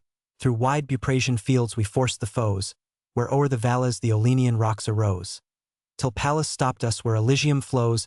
Even there the hindmost of the rear I slay, and the same arm that led concludes the day. Then back to Pyle triumphant take my way. There to high Jove were public thanks assigned, as first of gods, to Nestor of mankind. Such then I was, impelled by youthful blood, so proved my valor for my country's good. Achilles with unactive fury glows, and gives to passion what to Greece he owes. How shall he grieve, when to the eternal shade her hosts shall sink, nor his the power to aid? O friend, my memory recalls the day, when, gathering aids along the Grecian sea, I and Ulysses touched at Thyia's port, and entered Peleus' hospitable court. A bull to Jove he slew in sacrifice, and poured libations on the flaming thighs. Thyself, Achilles, and thy reverend sire Menoetius, turned the fragments on the fire. Achilles sees us, to the feast invites. Social we sit, and share the genial rites. We then explained the cause on which we came, urged you to arms, and found you fierce for fame. Your ancient fathers generous precepts gave. Peleus said only this, my son, be brave. Menoetius thus, though great Achilles shine in strength superior and of race divine, yet cooler thoughts thy elder years attend. Let thy just counsels aid and rule thy friend. Thus spoke your father at Thessalia's court, words now forgot, though now of vast import. Try the utmost that a friend can say. Such gentle force the fiercest minds obey. Some favoring god Achilles' heart may move, though deaf to glory, he may yield to love. If some dire oracle his breast alarm, if aught from heaven withhold his saving arm, some beam of comfort yet on Greece may shine, if thou but lead the Myrmidonian line. Clad in Achilles' arms, if thou appear, proud Troy may tremble and desist from war. Pressed by fresh forces, her o'erlabored train shall seek their walls, and Greece respire again. This touched his generous heart, and from the tent along the shore with hasty strides he went. Soon as he came, where, on the crowded strand, the public mart and courts of justice stand, where the tall fleet of great Ulysses lies, and altars to the guardian gods arise. There, sad, he met the brave Euaemon's son. Large painful drops from all his members run. An arrow's head yet rooted in his wound, the sable blood in circles marked the ground. As faintly reeling he confessed the smart. Weak was his pace, but dauntless was his heart. Divine compassion touched Patroclus' breast, who, sighing, thus his bleeding friend addressed. Ah, hapless leaders of the Grecian host! Thus must ye perish on a barbarous coast. Is this your fate, to glut the dogs with gore, far from your friends, and from your native shore? Say, great Eurypylus, shall Greece yet stand? Resists she yet the raging Hector's hand? Or are her heroes doomed to die with shame, and this the period of our wars and fame? Eurypylus replies, No more, my friend. Greece is no more. This day her glories end. Even to the ships victorious Troy pursues, her force increasing as her toil renews. Those chiefs, that used her utmost rage to meet, lie pierced with wounds, and bleeding in the fleet. But, thou, Patroclus, act a friendly part, lead to my ships, and draw this deadly dart. With lukewarm water wash the gore away, with healing balms the raging smart allay, such as sage Chiron, sire of pharmacy, once taught Achilles, and Achilles the dot of two famed surgeons. Podalirius stands, this hour surrounded by the Trojan bands, and great Machaon, wounded in his tent, now wants that succor which so oft he lent. To him the chief, what then remains to do? The event of things the gods alone can view. Charged by Achilles' great command I fly, and bear with haste the Pylian king's reply. But thy distress this instant claims relief, he said, and in his arms upheld the chief. The slaves their master's slow approach surveyed, and hides of oxen on the floor displayed. There stretched at length the wounded hero lay. Patroclus cut the forky steel away. Then in his hands a bitter root he bruised. The wound he washed, the styptic juice infused, the closing flesh that instant ceased to glow, the wound to torture and the blood to flow. Book 12. Argument. The battle at the Grecian wall. The Greeks having retired into their entrenchments, Hector attempts to force them. But it proving impossible to pass the ditch, Polydamas advises to quit their chariots, and manage the attack on foot. The Trojans follow his counsel, and having divided their army into 5 bodies of foot, begin the assault. But upon the signal of an eagle with a serpent in his talons, which appeared on the left hand of the Trojans, Polydamas endeavors to withdraw them again. This Hector opposes and continues the attack, in which, after many actions, Sarpedon makes the first breach in the wall. Hector also, casting a stone of vast size, forces open one of the gates, and enters at the head of his troops, who victoriously pursue the Grecians even to their ships. While thus the hero's pious cares attend the cure and safety of his wounded friend, Trojans and Greeks with clashing shields engage, and mutual deaths are dealt with mutual rage. Nor long the trench or lofty walls oppose. With gods averse the ill-fated works arose. Their powers neglected, and no victim slain. The walls were raised, the trenches sunk in vain. Without the gods how short a period stands. The proudest monument of mortal hands. This stood while Hector and Achilles raged, while sacred Troy the warring hosts engaged. But when her sons were slain, her city burned, and what survived of Greece to Greece returned. Then Neptune and Apollo shook the shore. Then Ida's summits poured their watery store. Rhesus and Rhodius then unite their rills. Corysus roaring down the stony hills. Aesepus, Granicus with mingled force, and Xanthus foaming from his fruitful source. And gulfy Simois, rolling to the main 224. Helmets and shields and godlike heroes slain. These, turned by Phoebus from their wonted ways, deluged the rampire 9 continual days. The weight of waters saps the yielding wall, and to the sea the floating bulwarks fall. Incessant cataracts the thunderer pours, and half the skies descend in sluicy showers. The god of ocean, marching stern before, with his huge trident wounds the trembling shore. Vast stones and piles from their foundation heaves, and whelms the smoky ruin in the waves. Now smoothed with sand, and levelled by the flood, no fragment tells where once the wonder stood. In their old bounds the rivers roll again, shine twixt the hills or wander o'er the plain. 225. But this the gods in later times perform. As yet the bulwark stood, and braved the storm. The strokes yet echoed of contending powers. War thundered at the gates, and blood disdained the towers. Smote by the arm of Jove with dire dismay, close by their hollow ships the Grecians lay.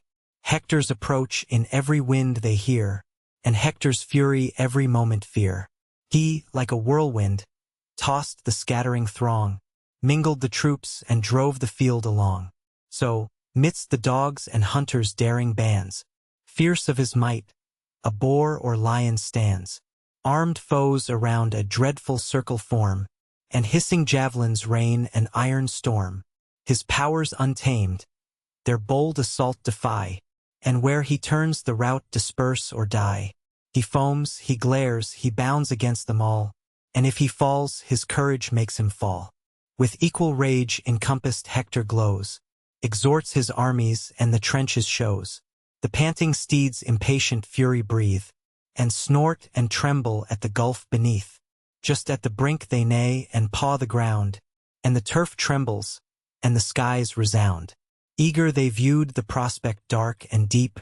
Vast was the leap, and headlong hung the steep. The bottom bare, a formidable show, and bristled thick with sharpened stakes below. The foot alone the strong defense could force, and try the pass impervious to the horse. This saw Polydamas, who, wisely brave, restrained great Hector, and this counsel gave: O thou, bold leader of the Trojan bands, and you, confederate chiefs from foreign lands, what entrance here can cumbrous chariots find? The stakes beneath, the Grecian walls behind? No pass through those, without 1,000 wounds, no space for combat in yon narrow bounds.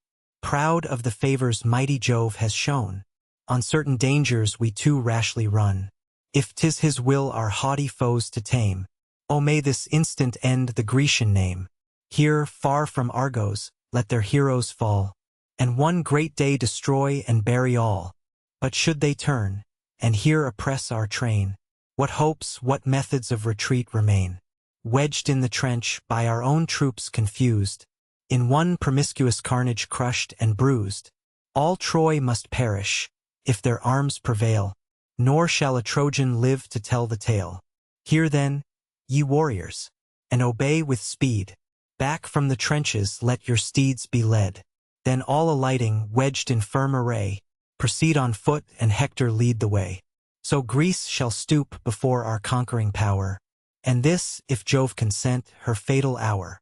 Polydamas advising Hector, this counsel pleased, the godlike Hector sprung, swift from his seat, his clanging armor rung. The chief's example followed by his train, each quits his car and issues on the plain. By orders strict the charioteers enjoined, compel the coursers to their ranks behind. The forces part in 5 distinguished bands, and all obey their several chiefs' commands. The best and bravest in the first conspire, pant for the fight and threat the fleet with fire. Great Hector glorious in the van of these, Polydamas and brave Cebriones. Before the next the graceful Paris shines, and bold Alcathous and Agenor joins. The sons of Priam with the third appear, Deiphobus, and Helenas the seer. In arms with these the mighty Asius stood, who drew from Hyrtacus his noble blood, and whom Arisba's yellow coursers bore. The coursers fed on Celes' winding shore. Antenor's sons the 4th battalion guide, and great Aeneas, born on Fountful Ide. Divine Sarpedon the last band obeyed, whom Glaucus and Astropaeus aid. Next him, the bravest, at their army's head, but he more brave than all the hosts he led. Now with compacted shields in close array, the moving legions speed their headlong way. Already in their hopes they fire the fleet, and see the Grecians gasping at their feet. While every Trojan thus, and every aid, the advice of wise Polydamas obeyed. Asius alone, confiding in his car, his vaunted coursers urged to meet the war. Unhappy hero, and advised in vain, those wheels returning ne'er shall mark the plain. No more those coursers with triumphant joy restore their master to the gates of Troy. Black death attends behind the Grecian wall, and great Idomeneus shall boast thy fall. Fierce to the left he drives, where from the plain the flying Grecians strove their ships to gain. Swift through the wall their horse and chariots passed, the gates half opened to receive the last. Thither, exulting in his force, he flies, His following host with clamors rend the skies, to plunge the Grecians headlong in the main, such their proud hopes. But all their hopes were vain. To guard the gates, two mighty chiefs attend, who from the Lapiths' warlike race descend. This Polypides, great Perithous' heir, and that Leontius like the god of war. As two tall oaks, before the wall they rise, their roots in earth, their heads amidst the skies, whose spreading arms with leafy honors crowned, forbid the tempest, and protect the ground. High on the hills appears their stately form, and their deep roots forever brave the storm. So graceful these, and so the shock they stand, of raging Asius and his furious band. Orestes, Acamas in front appear, and Oenomaus and Thun close the rear. In vain their clamors shake the ambient fields, in vain around them beat their hollow shields. The fearless brothers on the Grecians call, to guard their navies and defend the wall. Even when they saw Troy's sable troops impend, and Greece tumultuous from her towers descend, forth from the portals rushed the intrepid pair, opposed their breasts and stood themselves the war. So two wild boars spring furious from their den, roused with the cries of dogs and voice of men. On every side the crackling trees they tear, and root the shrubs, and lay the forest bare. They gnash their tusks, with fire their eyeballs roll, till some wide wound lets out their mighty soul. Around their heads the whistling javelins sung, with sounding strokes their brazen targets rung. Fierce was the fight while yet the Grecian powers maintained the walls, and manned the lofty towers. To save their fleet their last efforts they try, and stones and darts in mingled tempests fly, as when sharp Boreas blows abroad, and brings the dreary winter on his frozen wings.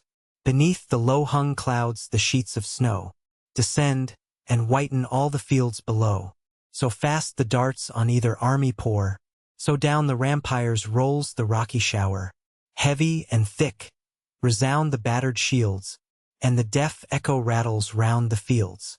With shame repulsed, with grief and fury driven, the frantic Asius thus accuses heaven. In powers immortal who shall now believe? Can those two flatter, and can Jove deceive? What man could doubt but Troy's victorious power? Should humble Greece, and this her fatal hour? But like when wasps from hollow crannies drive, to guard the entrance of their common hive, darkening the rock, while with unwearied wings, they strike the assailants, and infix their stings. A race determined that to death contend, so fierce these Greeks their last retreats defend. Gods, shall two warriors only guard their gates, repel an army, and defraud the fates? These empty accents mingled with the wind, nor moved great Jove's unalterable mind. To godlike Hector and his matchless might was owed the glory of the destined fight. Like deeds of arms through all the forts were tried, and all the gates sustained an equal tide. Through the long walls the stony showers were heard, the blaze of flames, the flash of arms appeared.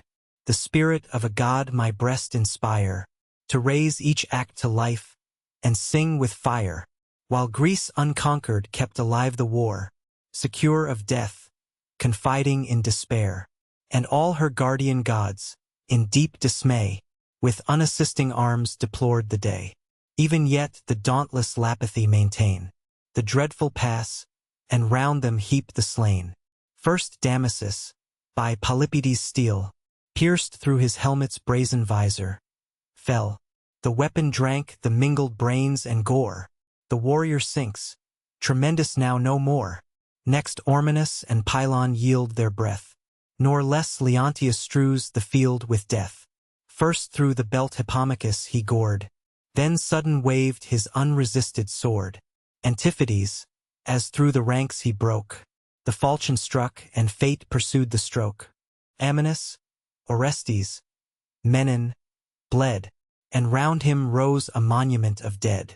Meantime the bravest of the Trojan crew, bold Hector and Polydamas pursue, fierce with impatience on the works to fall, and wrap in rolling flames the fleet and wall. These on the farther bank now stood and gazed, by heaven alarmed, by prodigies amazed. A signal omen stopped the passing host, their martial fury in their wonder lost.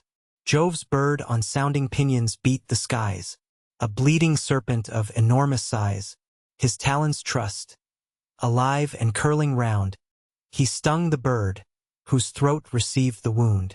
Mad with the smart, he drops the fatal prey. In airy circles wings his painful way, floats on the winds, and rends the heaven with cries. Amidst the host the fallen serpent lies. They, pale with terror, mark its spires unrolled, and Jove's portent with beating hearts behold. Then first Polydamas the silence broke. Long wait the signal, and to Hector spoke. How oft, my brother, thy reproach I bear, for words well meant, and sentiments sincere? True to those counsels which I judge the best, I tell the faithful dictates of my breast. To speak his thoughts is every freeman's right, in peace, in war, in council, and in fight, and all I move, deferring to thy sway, but tends to raise that power which I obey. Then hear my words, nor may my words be vain. Seek not this day the Grecian ships to gain. For sure, to warn us, Jove his omen sent, and thus my mind explains its clear event. The victor eagle, whose sinister flight retards our host, and fills our hearts with fright, dismissed his conquest in the middle skies, allowed to seize, but not possess the prize. Thus, though we gird with fires the Grecian fleet, though these proud bulwarks tumble at our feet, toils unforeseen, and fiercer, are decreed. More woes shall follow, and more heroes bleed. So bodes my soul, and bids me thus advise, for thus a skillful seer would read the skies. To him then Hector with disdain returned. Fierce as he spoke, his eyes with fury burned. Are these the faithful counsels of thy tongue? Thy will is partial, not thy reason wrong. Or if the purpose of thy heart thou vent, sure heaven resumes the little sense it lent. What coward counsels would thy madness move? Against the word, the will revealed of Jove? The leading sign, the irrevocable nod, and happy thunders of the favoring God. These shall I slight, and guide my wavering mind. By wandering birds that flit with every wind? Ye vagrants of the sky, your wings extend, or where the suns arise, or where descend. To right, to left, unheeded take your way, while I the dictates of high heaven obey. Without a sign his sword the brave man draws, and asks no omen but his country's cause. But why shouldst thou suspect the war's success? None fears it more, as none promotes it less. Though all our chiefs amidst yon ships expire, trust thy own cowardice to escape their fire. Troy and her sons may find a general grave, but thou canst live, for thou canst be a slave. Yet should the fears that wary mind suggests spread their cold poison through our soldiers' breasts, my javelin can revenge so base a part, and free the soul that quivers in thy heart. Furious he spoke, and, rushing to the wall, calls on his host. His host obey the call, with ardor follow where their leader flies, redoubling clamor's thunder in the skies. Jove breathes a whirlwind from the hills of Ide, and drifts of dust the clouded navy hide. He fills the Greeks with terror and dismay, and gives great Hector the predestined day. Strong in themselves, but stronger in his aid, close to the works their rigid siege they laid. In vain the mounds and massy beams defend, while these they undermine, and those they rend. Upheaved the piles that prop the solid wall, and heaps on heaps the smoky ruins fall. Greece on her ramparts stands the fierce alarms.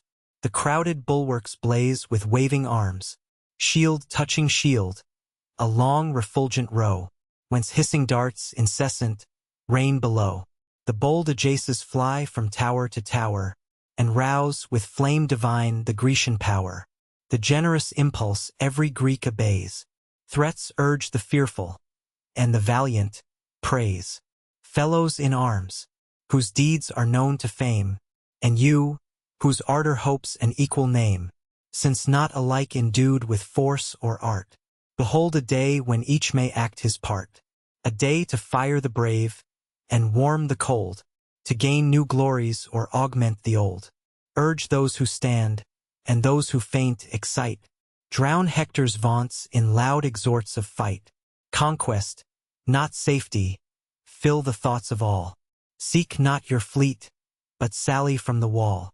So Jove once more may drive their routed train, and Troy lie trembling in her walls again.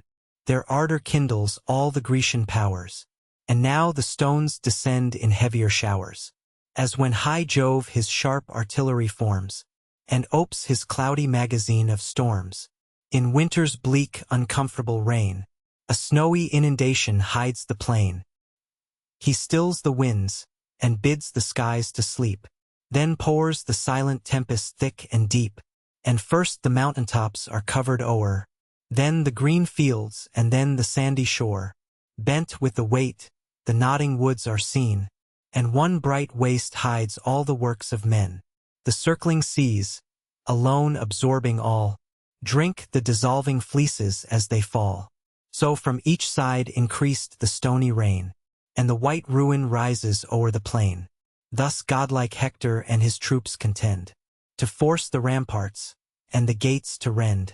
Nor Troy could conquer, nor the Greeks would yield, till great Sarpedon towered amid the field. For mighty Jove inspired with martial flame his matchless son, and urged him on to fame. In arms he shines, conspicuous from afar, and bears aloft his ample shield in air, within whose orb the thick bull hides were rolled, ponderous with brass, and bound with ductile gold. And while two pointed javelins arm his hands, majestic moves along, and leads his Lycian bands. So pressed with hunger, from the mountain's brow, descends a lion on the flocks below. So stalks the lordly savage o'er the plain, in sullen majesty, and stern disdain. In vain loud mastiffs bay him from afar, and shepherds gall him with an iron war. Regardless, furious, he pursues his way. He foams, he roars, he rends the panting prey. Resolved alike, divine Sarpedon glows, with generous rage that drives him on the foes. He views the towers and meditates their fall, to sure destruction dooms the aspiring wall. Then casting on his friend an ardent look, fired with the thirst of glory, thus he spoke. Why boast we, Glaucus, our extended reign? 226. Where Xanthus streams enrich the Lycian plain, our numerous herds that range the fruitful field, and hills where vines their purple harvest yield, our foaming bowls with purer nectar crowned, our feasts enhanced with music's sprightly sound? Why on those shores are we with joy surveyed, admired as heroes and as gods obeyed, unless great acts superior merit prove, and vindicate the bounteous powers above? 'Tis ours, the dignity they give to grace, the first in valor as the first in place, that when with wondering eyes our martial bands behold our deeds transcending our commands, such they may cry deserve the sovereign state, whom those that envy dare not imitate. Could all our care elude the gloomy grave, which claims no less the fearful and the brave? For lust of fame I should not vainly dare, in fighting fields, nor urge thy soul to war. But since, alas, ignoble age must come, disease, and death's inexorable doom, the life which others pay, let us bestow, and give to fame what we to nature owe. Brave though we fall, and honored if we live, or let us glory gain, or glory give. He said, his words the listening chief inspire with equal warmth, and rouse the warrior's fire. The troops pursue their leaders with delight, rush to the foe, and claim the promised fight. Menestheus from on high the storm beheld, threatening the fort, and blackening in the field. Around the walls he gazed, to view from far what aid appeared to avert the approaching war, and saw where Teucer with the Ajaces stood, a fight insatiate, prodigal of blood. In vain he calls, the din of helms and shields rings to the skies and echoes through the fields. The brazen hinges fly, the walls resound, heaven trembles, roar the mountains, thunders all the ground. Then thus to those, hence with speed, he said, and urge the bold Ajaces to our aid. Their strength united best may help to bear the bloody labors of the doubtful war. Hither the Lycian princes bend their course, the best and bravest of the hostile force. But if too fiercely there the foes contend, let Telamon at least our towers defend, and Teucer haste with his unerring bow, to share the danger, and repel the foe. Swift at the word the herald speeds along the lofty ramparts through the martial throng, and finds the heroes bathed in sweat and gore, opposed in combat on the dusty shore. Ye valiant leaders of our warlike bands, your aid, said those, Pedius' son demands. Your strength united best may help to bear the bloody labors of the doubtful war. Thither the Lycian princes bend their course, the best and bravest of the hostile force. But if too fiercely here the foes contend, at least let Telamon those towers defend, and Teucer haste with his unerring bow, to share the danger, and repel the foe. Straight to the fort great Ajax turned his care, and thus bespoke his brothers of the war. Now, valiant Lycomed, exert your might, and, brave Oileus, prove your force in fight. To you I trust the fortune of the field, till by this arm the foe shall be repelled. That done, expect me to complete the day. Then with his sevenfold shield he strode away. With equal steps bold Teucer pressed the shore, whose fatal bow the strong Pandion bore. High on the walls appeared the Lycian powers, like some black tempest gathering round the towers. The Greeks, oppressed, their utmost force unite, prepared to labor in the unequal fight. The war renews, mixed shouts and groans arise, tumultuous clamor mounts, and thickens in the skies. Fierce Ajax first the advancing host invades, and sends the brave Epicles to the shades. Sarpedon's friend, across the warrior's way, rent from the walls, a rocky fragment lay. In modern ages not the strongest swain could heave the unwieldy burden from the plain. He poised, and swung it round. Then tossed on high, it flew with force, and labored up the sky. Full on the Lycian's helmet thundering down, the ponderous ruin crushed his battered crown. As skillful divers from some airy steep headlong descend, and shoot into the deep, so falls Epicles. Then in groans expires, and murmuring to the shades the soul retires. While to the ramparts daring Glaucus drew, from Teucer's hand a winged arrow flew. The bearded shaft the destined passage found, and on his naked arm inflicts a wound. The chief, who feared some foe's insulting boast, might stop the progress of his warlike host, concealed the wound, and, leaping from his height, retired reluctant from the unfinished fight. Divine Sarpedon with regret beheld disabled Glaucus slowly quit the field. His beating breast with generous ardor glows. He springs to fight, and flies upon the foes. Alcmaeon first was doomed his force to feel. Deep in his breast he plunged the pointed steel. Then from the yawning wound with fury tore the spear, pursued by gushing streams of gore. Down sinks the warrior with a thundering sound. His brazen armor rings against the ground. Swift to the battlement the victor flies, tugs with full force and every nerve applies. It shakes. The ponderous stones disjointed yield. The rolling ruins smoke along the field. A mighty breach appears. The walls lie bare, and like a deluge rushes in the war. At once bold Teucer draws the twanging bow, and Ajax sends his javelin at the foe. Fixed in his belt the feathered weapon stood, and through his buckler drove the trembling wood. But Jove was present in the dire debate, to shield his offspring and avert his fate. The prince gave back, not meditating flight, but urging vengeance and severer fight. Then raised with hope, and fired with glory's charms, his fainting squadrons to new fury warms. O where, ye Lycians, is the strength you boast? Your former fame and ancient virtue lost. The breach lies open, but your chief in vain attempts alone the guarded pass to gain. Unite, and soon that hostile fleet shall fall. The force of powerful union conquers all. This just rebuke inflamed the Lycian crew. They join, they thicken, and the assault renew. Unmoved, the embodied Greeks their fury dare, and fixed support the weight of all the war. Nor could the Greeks repel the Lycian powers, nor the bold Lycians force the Grecian towers. As on the confines of adjoining grounds, two stubborn swains with blows dispute their bounds. They tug, they sweat, but neither gain nor yield 1 foot, 1 inch of the contended field. Thus obstinate to death, they fight, they fall. Nor these can keep, nor those can win the wall. Their manly breasts are pierced with many a wound. Loud strokes are heard, and rattling arms resound. The copious slaughter covers all the shore, and the high ramparts drip with human gore.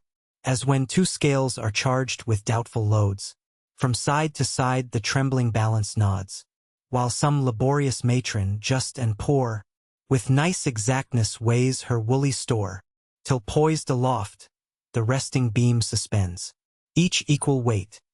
Nor this, nor that, descends frowny face 227. So stood the war, till Hector's matchless might, with fates prevailing, turned the scale of fight. Fierce as a whirlwind up the walls he flies, and fires his host with loud repeated cries. Advance, ye Trojans, lend your valiant hands, haste to the fleet, and toss the blazing brands. They hear, they run, and, gathering at his call, raise scaling engines and ascend the wall. Around the works a wood of glittering spears shoots up, and all the rising host appears. A ponderous stone bold Hector heaved to throw, pointed above and rough and gross below. Not 2 strong men the enormous weight could raise, such men as live in these degenerate days. Yet this as easy as a swain could bear. The snowy fleece he tossed, and shook in air, for Jove upheld, and lightened of its load, the unwieldy rock, the labor of a god. Thus armed, before the folded gates he came, of massy substance, and stupendous frame, with iron bars and brazen hinges strong, on lofty beams of solid timber hung. Then thundering through the planks with forceful sway, drives the sharp rock. The solid beams give way, the folds are shattered. From the crackling door leap the resounding bars, the flying hinges roar. Now rushing in, the furious chief appears, gloomy as night. 228, and shakes 2 shining spears. A dreadful gleam from his bright armor came, and from his eyeballs flashed the living flame. He moves a god, resistless in his course, and seems a match for more than mortal force. Then pouring after, through the gaping space, a tide of Trojans flows, and fills the place. The Greeks behold, they tremble and they fly. The shore is heaped with death, and tumult rends the sky.